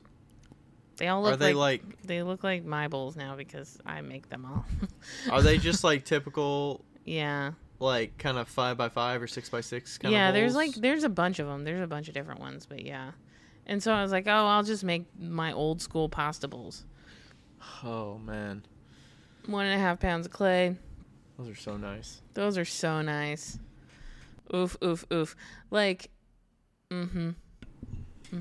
Does it get to be kind of, well, I mean, when you make them in your own studio, you take them from start to finish, so maybe there's not that feeling, but would you feel a little iffy making the exact same thing that you make at Gravesco, just with your own clay body and stuff, and do you feel like you have to make something a little different? Well, it depends, because, like, a lot of the stuff that she's made, I designed first, Yeah. I mean, like, not the stuff, okay, that sounded terrible. That's not what I meant. Like, a lot of the times she's like, hey, do you want to make Becca bowls? And I designed Becca bowls like 2-3 years ago. And I'm like, sure, yeah, let's make Becca bowls. And we have Becca bowls, we have baby Becca bowls, and then we're going to have fucking monster Becca bowls sometime. And so, like, a lot of the things that I'm making, like the cups, the tumblers or cocktail cup. The cocktail cups are my design. Like, because she was like, hey, make these the way you make them. And I was like, okay. And it doesn't bother me, and I know my stuff is going to be completely different than hers, and it doesn't bother her either because she's successful in her own way, And it's not like I'm like going out there and like competing against my boss. Like, like we're on the same, we're literally in the same fucking show. And she was like, you should do this show. And it's like, you know, we just are good that way. But, yeah, no, I don't think, it doesn't bother me. But if you made tumblers that you took to... I am going to make wine glasses that I take to the show. Are they like the shitty cup ones? Or yeah, are the they shitty cup ones. Basically similar to the... Okay. But they're just taller than the ones that I would make at Grayscoat. And the colors are completely different. The clay's completely different. So it kind of does in the clay. Yeah, and like, it is yourself. different. But yeah, like... Yeah, I mean, that's just the way it is. Like, we have very similar styles, and we always have had very similar styles. It's not, it's not a competition. There's tons of people in the fucking world, you know? For us, at least. She's got all these different clients and stuff, and, like, you know, a show on a weekend, like, I'm going to sell my cups for $15, and she's going to sell hers for $35. Like, you know... Yeah, and she probably doesn't do shows that much, so she would probably bring clientele that doesn't see her very often in person. So they're coming specifically for some of her stuff with those colors and. Yeah, she was like, I usually make about $1,000 at a show like that, like 4 hours, and I was like, well, fuck, I'm not gonna make that much. I was like, I am shit at shows, so I'll be lucky if I pull 400. Thank you. My expectations are low. You're more like, did I have a good time, and did I kind of meet expectations a little bit? Yeah. Yeah, I don't Yeah, know. I'm getting higher expectations for shows. It's like a $40 show. Like, if I make $100, I did fine. Yeah. Like, yeah, I'm getting higher expectations with what I expect from them, and I also just like kind of know what I'm doing and like know what to expect with myself, my own like selling abilities and what types of work sell well and doesn't sell well. And I don't know. It's hard to like put a finger on like how I know that I'm going to sell about $750 at this one show. Yeah. Besides like I've done it before and I know I pretty much average about that, but there's something about a certain show and like the type of vendors they have as well as the area and just like it's 1 day or 2 day. It's like, I think I'm going to sell about 1,500. Yeah. Like that would be good. But I'm not like super disappointed if I don't, but it's like there's factors that go into like what I think is going to do well. I was telling Merritt that I feel like a misfit toy at shows.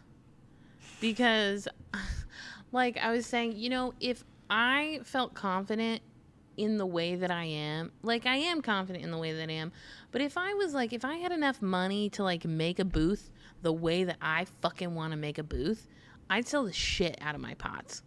Like, but I've always just like tried to fit in with the cool kids and like gotten the shelves that the cool kids have and like, you know, like tried to like make my booth presentable like Andrew and not Linderman. His booth is cool, but I was talking about Andrew, my best friend. But you know, it's just like I've tried to like make it so it looks like it's like presentable to moms that are like 25 to 35. But me trying to do that looks like I'm trying too fucking hard because I am who I am and I'm quirky as shit. And like, and so like I have these weird ass pots on these like nice ass shelves and it just looks so fucking dumb and I'm doing it all over again. Like I'm like, I can't like get out of this fucking, I wanted to have like, you know, if it was up to me and I was showing up this amp show, right, that I'm doing on Friday, I would show up with a fucking folding table. I wouldn't even have a fucking tablecloth, and I'd just pile my shit on the table and just have a sign that says shitty pots. Like, that's what it would look like, just like it looked like at your show. But no, I had to go to Amazon and buy a fucking folding shelf because Rebecca said it was really good, and I know it is. And then The shelf or the show? The shelf. And it's like one of those origami shelves. And I know it'll look really good. And then I got the 2 folding tables that she got, and I spent like $250 on like this booth setup. And it's gonna look really fucking great. And my pots are gonna look really fucking bad on the really fucking great shelves. And but you got your fancy pots too, though. I know, but it's still like just not the right aesthetic. Like, it's just not. Like, I don't know what my aesthetic is. My aesthetic is Did you bring some of your hanging shelves with you from Washington, or would you have to recreate all of that? I would have to recreate everything, and I'm just tired. So. Yeah, that takes some forethought. Like I got a bunch of barnwood from a friend out here. Yeah. And it's stored in the shed outside that's like under tarp and it's like sealed. But you know, the show setup, it's like I know what I'm doing with what I got, and I don't like spending a day or 2 days like building things to make my show setup. It's just like it's just low on the priority list, but I know I'm probably going to do my first show with what I had last year. And it'll be fine. It'll be whatever. Just like my like tent weights or like the concrete and the PVC, and the PVC's all cracked on like 2 of them. Yeah. And it's like it'll be fine. Like the weights on my tent don't really matter that much that I need to re-pour some new concrete and rebuild those. But yeah, the tent setup is just, I feel like it definitely has an impact, but like, you know, can I still display my stuff just as well with what I had last year and what I've been using the last 2 years or 4 years or 3 years or whatever? Yeah. Or is there little improvements that will like actually help me? If it's going to help me like load my stuff in my car and like make it more efficient in the vehicle, I would weigh that heavier over, is it going to like really bump the needle at the show? Yeah. Yeah, like if I had my setup that I had in Washington, that setup was fucking nice. You know, the one with all the shelves like on both sides, like. And you got rid of that because of just space in the storage unit, or you just wanted to do away with it? No, I didn't. Well, you have to. You kept your tent. You have to remember that when I moved here, I thought I was moving here in like a fucking trailer that was the size of a closet, and then I ended up taking a U-Haul. Like, you know, I thought I was going to move in like an 8x5 foot trailer, and then I ended up ended up renting a whole truck. And like, I would have had the space to move that stuff, but because I didn't think that I was going to have that until like a week before, I ended up selling it or giving it all away. Yeah, my car wasn't strong enough to pull the trailer. So, yeah, I like ended up changing up my whole plans on how I was moving. So I sold a lot, like I sold my baby kiln. Big mistake. I sold, you know, like all these. I didn't bring my chair. Big mistake. Like, what chair? Oh, the Eames chair? No, it's not an Eames chair, but the really nice one that I traded 8 cups for.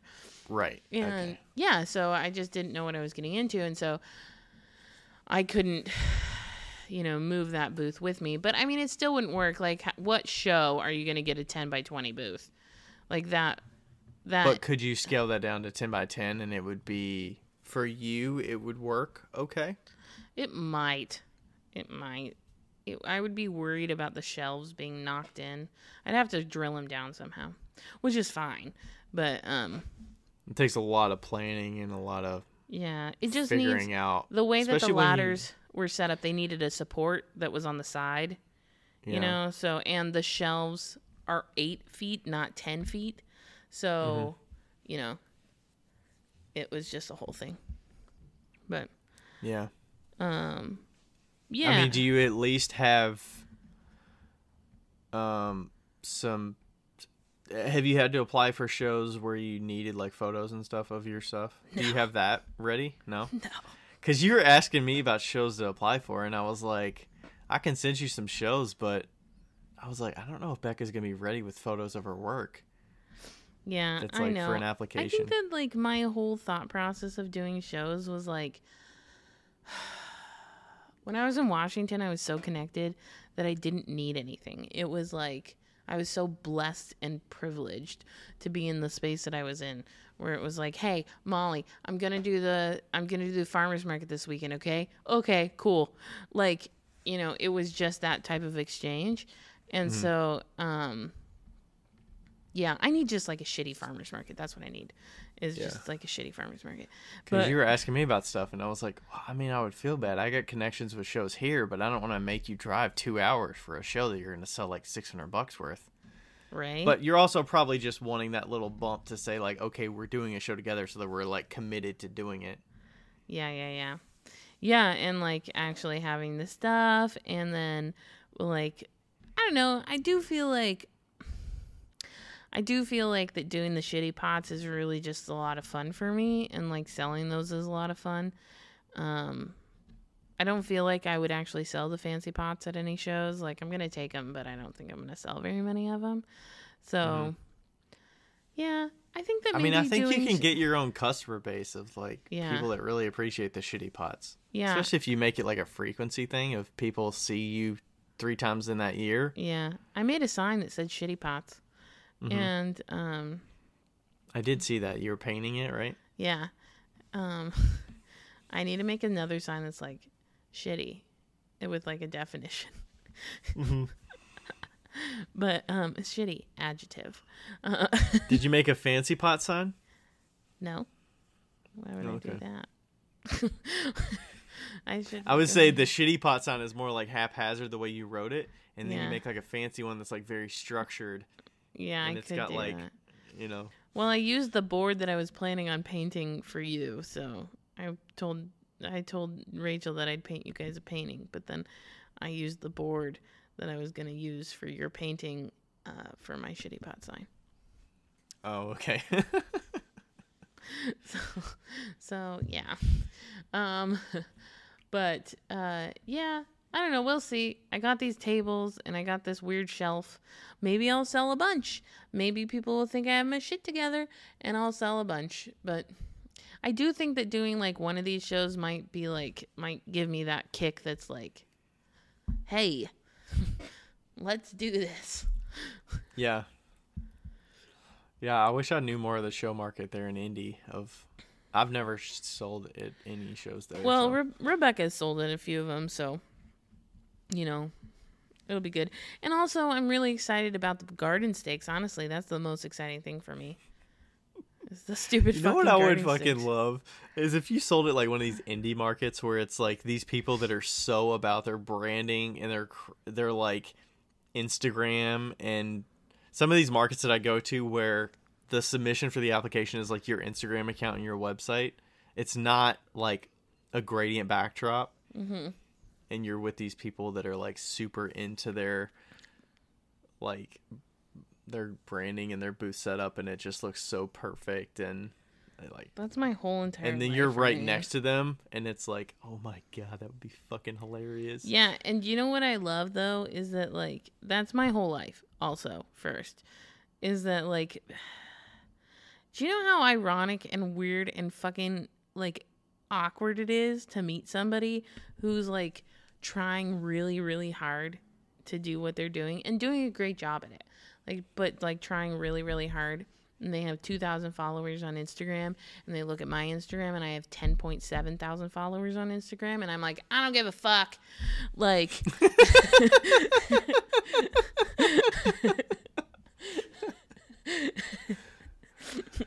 oh my gosh. To be that person that's just like, you know what you got to do is just not give a fuck. Consistently for a long period of time. Yeah. You have to like build that like anticipation of not giving a fuck, and also have some cats. And like, then you would probably get that question of like, how did you get your Instagram account to this level? And you're just like, I don't give a fuck. I literally just took off from Instagram for like 5 months and didn't post or whatever. And I make bagels. Now I'm reposting TikToks and making bagels and showing my cats, and I hate pottery. It's not my passion, but I share it, and I have some expertise, so people listen to me, and And it's like, it's hard to like be like, if you just like stopped caring, people would gravitate, like stopped caring about who you are so much. People like who you're publicly portrayed as. Yeah, kind of thing. like if you stopped caring about what, like, you know, like making everything perfect, making the post perfect, and just like show people that you're a fucking human, maybe you'd have some success. Like, that's, you know, like, just be a fucking human.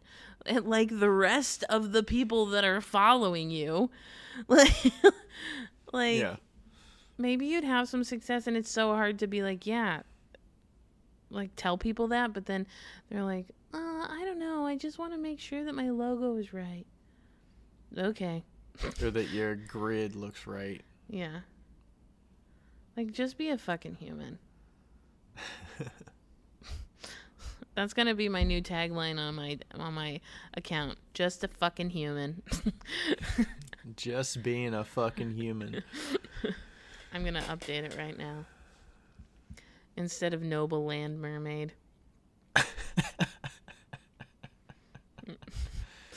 Noble land mermaid.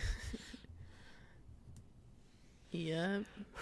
Man, sometimes it's kind of another tangent, but sometimes I don't know if you get it, but I get sometimes these random people will message me and they're like small talking. I've got to this point on social media where I'm like, I'm sorry, I'm really busy. I don't have time to small talk with you. Like when you get a message that just says, hey, I'm like, I do not respond to messages that say hey. And then they say, how are you? I'm like, oh my God. And then I literally don't respond. And they're like, I mean, this just happened like 2 days ago, but I'm like, are they a bot? And then I'm like, are they like attracted to me or something? Like, are they just trying to like slide in? Like, what are they doing? And then they say, how are you? And then I'm like, I'm doing good. And then they're like, why didn't you answer me? And I'm like, I'm busy. I'm sorry. I don't have time for small talk with strangers. Like, is there something I can help you with? I basically cut to the chase and was like, I'm done with small talk. Do you have a question? And I basically said that, and they were like, I moved here from wherever. And they could just be like a friendly person looking for a friend on Instagram, but it's like, I don't have time for that. I'm not your friend on Instagram.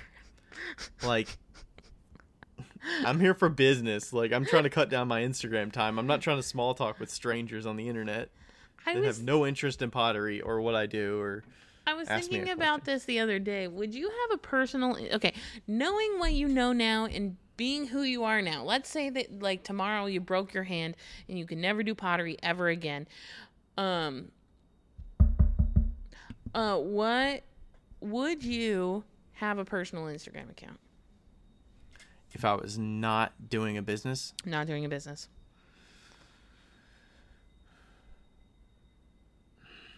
That's hard to say I wouldn't, because I do follow a lot of people that are like friends or family or people that I do. Oh, like. okay. I mean, okay. It's hard to... Would you post on Instagram at all? Oh, okay. No, I would not. Okay. I don't... I mean... Because I can understand... I have a personal Facebook account, and I do not post on my personal Facebook account at all. Yeah, because I can understand... Well, you have to have a personal account to have a business account, which is the most bullshit rule Facebook ever had. Yeah, I can understand, like, having just, like, an Instagram account just to, like, follow things, you know? Yeah. But, like, posting at all. Yeah, I would not post. I wouldn't either. I mean, who gives a shit about my personal stuff of just like, hey, I'm making dinner and here's my dinner. Like, that's what Instagram used to be, right? When it like first started like showing your meal and stuff. Yeah. If you're not doing anything unique, like, why do people care what your meals are? Mm-hmm. But it was kind of immediately your friends and family, so it was like you were sharing with your immediate circle. Yeah. Yeah, I think stuff you were doing. Definitely nowadays Instagram is not for a personal motive. It is for making money. Making money, growing a following. Yeah. Getting more attention to whatever you're selling or whatever your craft is, or yeah. I don't know. I pretty much stick to the niche of just craft and pottery. So I really don't know 95% of what's on Instagram because I just don't follow anything outside of the pottery bubble. That's a good point. We are very like secluded in our little bubble. So, like, I don't know. I mean, I see some of the stuff that, like, Rachel looks at sometimes on her phone. Mm-hmm. And she follows a lot of, like, interior design and a lot of, like, colorful people that share travel stuff. And, like, they're more, like, influencer. Like, they're more likely to share, like, skincare routines and shit like that. That's, Right. It's like, are these real people or are they just bullshitting me here? But, I don't know. Some people could think that a lot of potters are like that too, that they're just kind of high on what they're making and only share the highlight reel stuff. But, I don't know. I feel like we have a unique thing that we can share that's, like, not necessarily selfish. Like, we have a lot of things that we can share that's knowledge, or it's, hey, I made this thing, it's cool, I'm proud of it. And it doesn't seem as selfish in my mind as, like, sharing your outfits or something. But yeah, but those people that share their outfits get paid for that. So, I mean, that's their job. Their job. So, I don't know. I mean, how am I any better selling pottery that's a luxury item than selling clothes that people need to wear clothes, but it's like luxury clothes or whatever. Yeah. But I don't know. Hamana. It is interesting. I don't think I would ever have it. I like if I didn't have to, I wouldn't have one. I mean, what sparked you to get a TikTok initially? Oh, remember I wanted to get a TikTok because I was going to sell the studio, so I was going to make 1-minute videos as tutorials so that they could just go online to TikTok. And right, to watch how to load a kiln or how to... Yeah, they were very specific videos. Like, very specific reason for getting a TikTok. Like, it was not to, like, dance, you know? And it was not to grow a big following and get more customers. Absolutely not. It was not. Like, it came at the worst time. Like, I had nothing to sell. Like... Right. Because you were winding down. Yeah. Yeah, it came at the absolute worst time. Yeah, no, TikTok was... And then I ended up finding, like, this great community, and then I left. Just like I did. It's funny how some people can just leave social, and you're like, I thought I had this connection with them, but, you know, you don't really know what's going on. And they could leave just for their own personal reasons. Like, they stopped doing pottery, so they just logged out of their account for 6 months because they were focusing on finishing up their degree or something. Right. And then they just was like, okay, I mean, I was making pottery so I could make some money, but now that I got my career and I graduated, I'm in a job and it's satisfying and I'm doing it. Yeah. And I don't really make pottery right now. Yeah, like, how crazy to just stop doing something. Like, why isn't that acceptable? Why is that not acceptable? I mean, have you seen Leanne? She's been she I don't think she's made any pottery in this year. Yeah, because in the last like 6 months. She got carpal tunnel surgery, didn't she?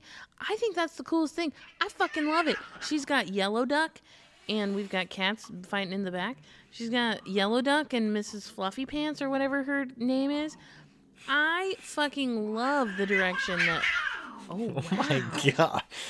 Autumn's got Marble backed in the corner and she's loving it. And Marble's like, get out of here. Holy shit. That makes me feel better about my cats. Autumn. Who's the instigator? Autumn? Marble's just backed up against a wall, and Autumn is just standing right in front of her doing nothing. And Marble is freaking the fuck out. Autumn just looks content. She just looks like everyday Autumn. That's so funny. And Autumn just walks away. Alright, I think they're done. Rachel just came down and was like, what the fuck is going on?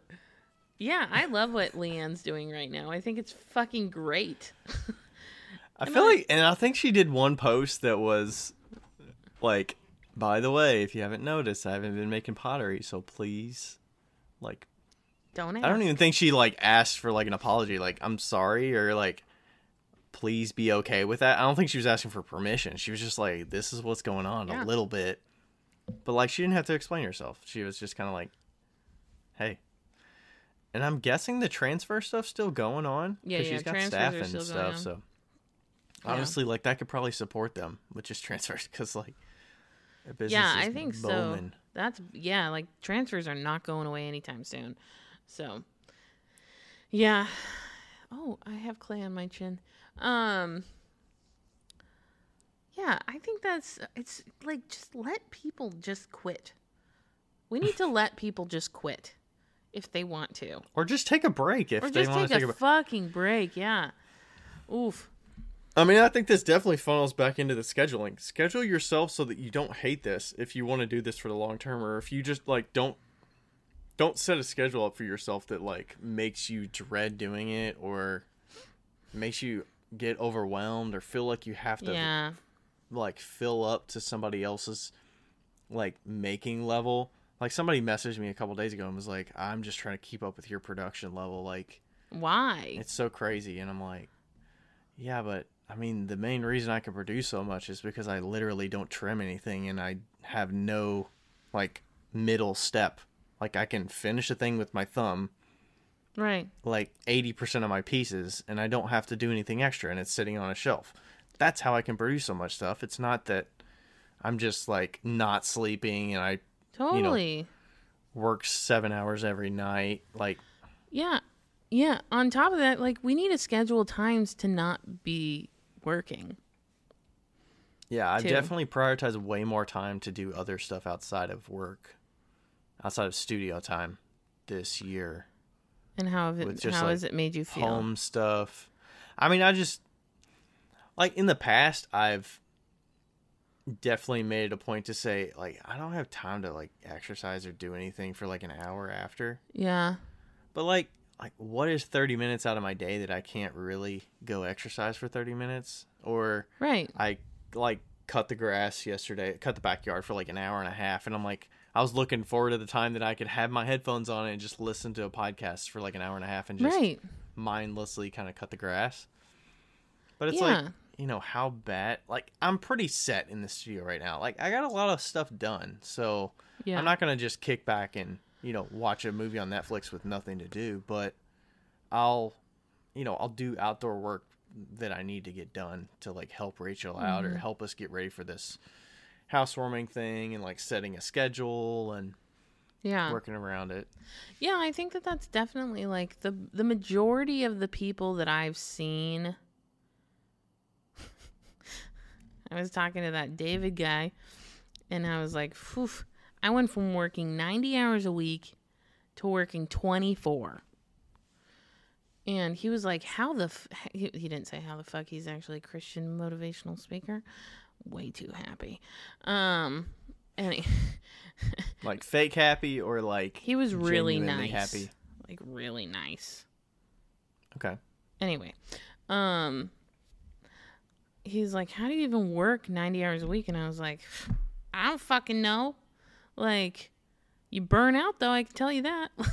Like, if I had just scheduled time and like made hard boundaries, I would probably still have a studio in Monroe, Washington, you know? And like, is it because you just get yourself to the, I have to do this thing? Yeah. I like, have to get in there and do this thing today. Yeah, and we always had this saying at Sherwin-Williams when I worked there. It was like, it's just paint. Like, it's just paint. Like, and it's funny because when you're on the other side of the table, other side of the counter, when painters come in and they're like, oh my God, like I need this paint right now. And you're like, dude, it's just fucking paint. Like it's just, and then they're like, no, this is my livelihood. And you're like, yeah, but it's just paint. And like, that's such a good way to look at it. It's just fucking pottery. It's just pottery. Like it will be there tomorrow. Schedule to eat dinner with your family. Do not skip dinner. If you have a family, don't skip it because you have to be in the studio. Get a fucking damp box. It'll be there tomorrow. You know, and I think that that's huge within our ever ending workaholic life that mindset and that America has brewed. Like, hustle culture. The hustle culture. Like, you can't have a life, and you can't go out for beers, and you can't like sleep. And we're like praised for working 80 hours a week. No. No. If somebody ever tells me that they work 80 hours a week, I'm going to immediately be like, are you okay? Are you okay? What do you need help with? Yeah. Like, can we work on a schedule for you? Can we work on some breaks? Like, could you be 80% productive if you worked 60 hours a week? Right. Yeah. Yeah. I've been trying to also, with my like new role, the team has a sync at 9 o'clock. I haven't, 9 o'clock in the morning. So typically I'm get out of bed at like 9:30. Right. Get out of bed at 9:15, shower, get ready by like 9:45, something like Yeah. that. But now I'm like, okay, I need to get out of the studio a little after midnight or, Yeah. 12:15. So I'm not pushing 1 o'clock in the studio. So I've been doing that for the last week or so. And it's not bad. I mean, I could easily push myself to work 30 more minutes in the studio and be like, all right, I can keep going. But, Yeah. How often do you get out of the studio, go right upstairs, brush your teeth, get in bed, and you're asleep in 15 minutes? Like, no. It's like a 30-minute ordeal to, like, Yeah. wind down. It's not so fast. For sure.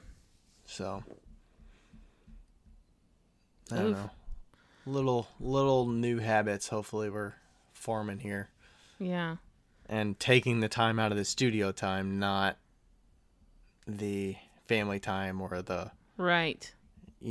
work time, because I probably shouldn't be cutting out 2 hours of my work day Right. to do random shit. Yep. So, all right.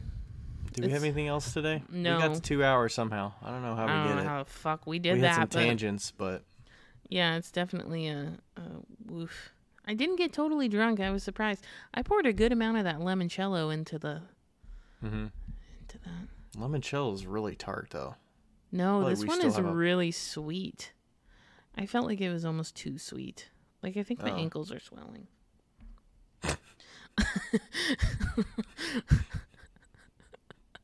Your ankles are swelling? I think so. Yeah, they're swollen. They're swollen because of how much sugar I just consumed. Oh my gosh. It just goes right to your ankles, huh? We still have a bottle of limoncello in the fridge, I think, that we never touch it. Well, maybe me and Deech will have to pound some. Yeah, there you go. Pull a D. Just take a bunch of shot glasses and be like, all right, D, we're drinking this. Yeah, since 'Cause she she always forces makes it on you. me drunk when I'm at her house, I'm going to make her drunk when we're at your house. There you go. And then I'm going to make her drink pickle juice.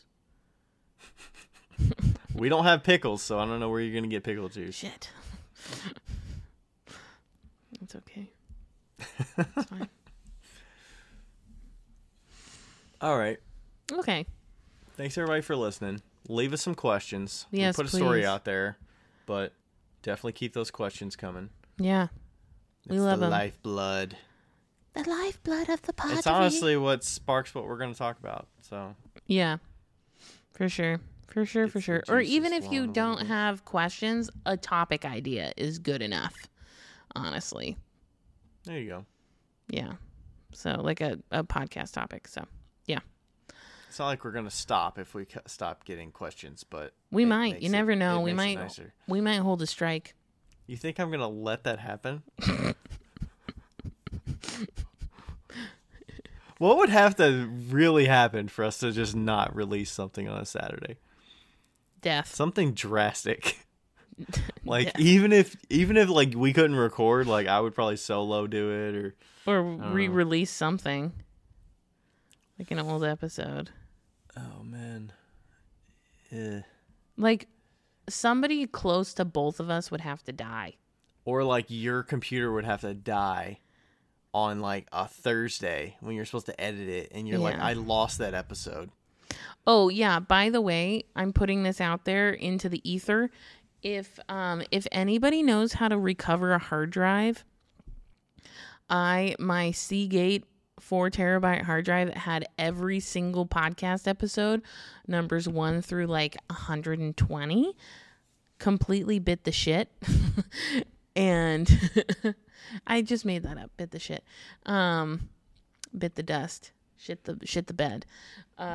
It doesn't mount, but it's recognizable. So if anybody, wants to fix it for me, I will mail it to you. Hooray.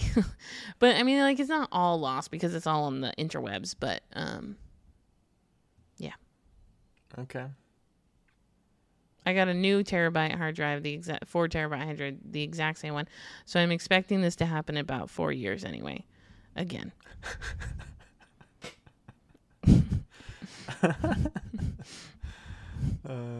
How many times do you actually go back into an old hard drive? Like, I've got like 2 or 3 hard drives in here that probably have like old computer stuff on it from like 10 years ago. It's like, how many times do you actually open that to look at it? If it's not like podcast episodes, like those are kind of valuable to keep. The reason that you have a hard drive is to back up your computer just in case something happens to your computer. That's why you have the hard drive. Or to store illegal movies or illegal anime. That's the reason. Yes.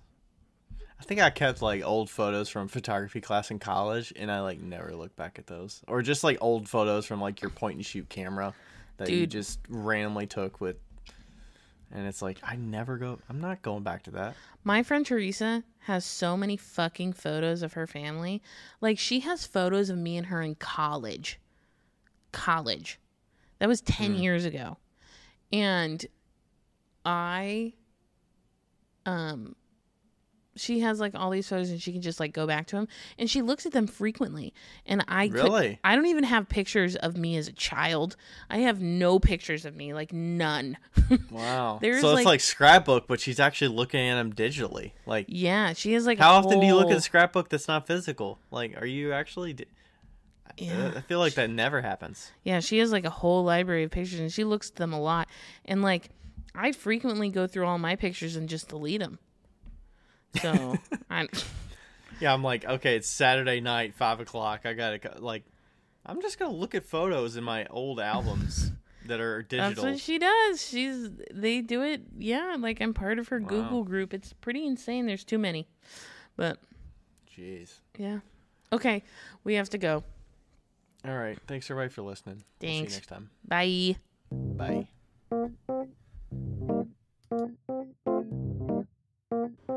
Yo, higgity, yo.